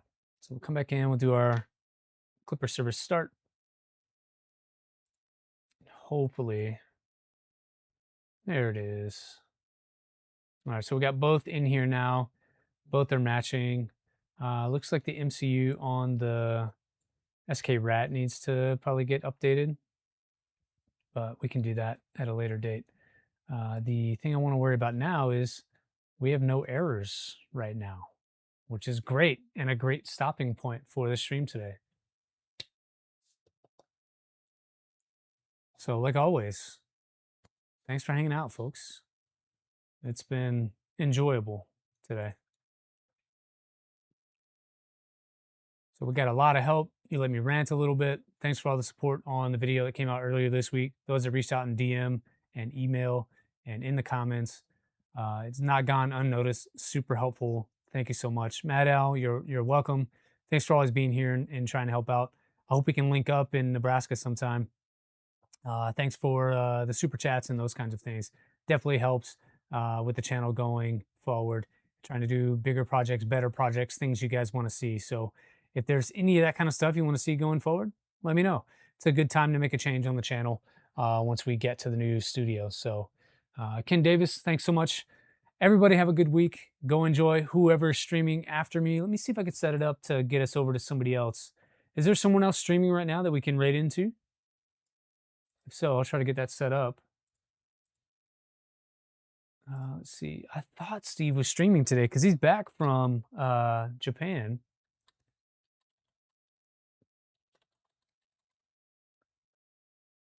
Yeah, he's doing a hangout right now. We'll push you over to Steve, post Jerf hangout, and we'll go ahead and cut it here. All right. I'll see you guys over on Steve's stream. Thanks so much for hanging out for 3 hours. Y'all have a good one.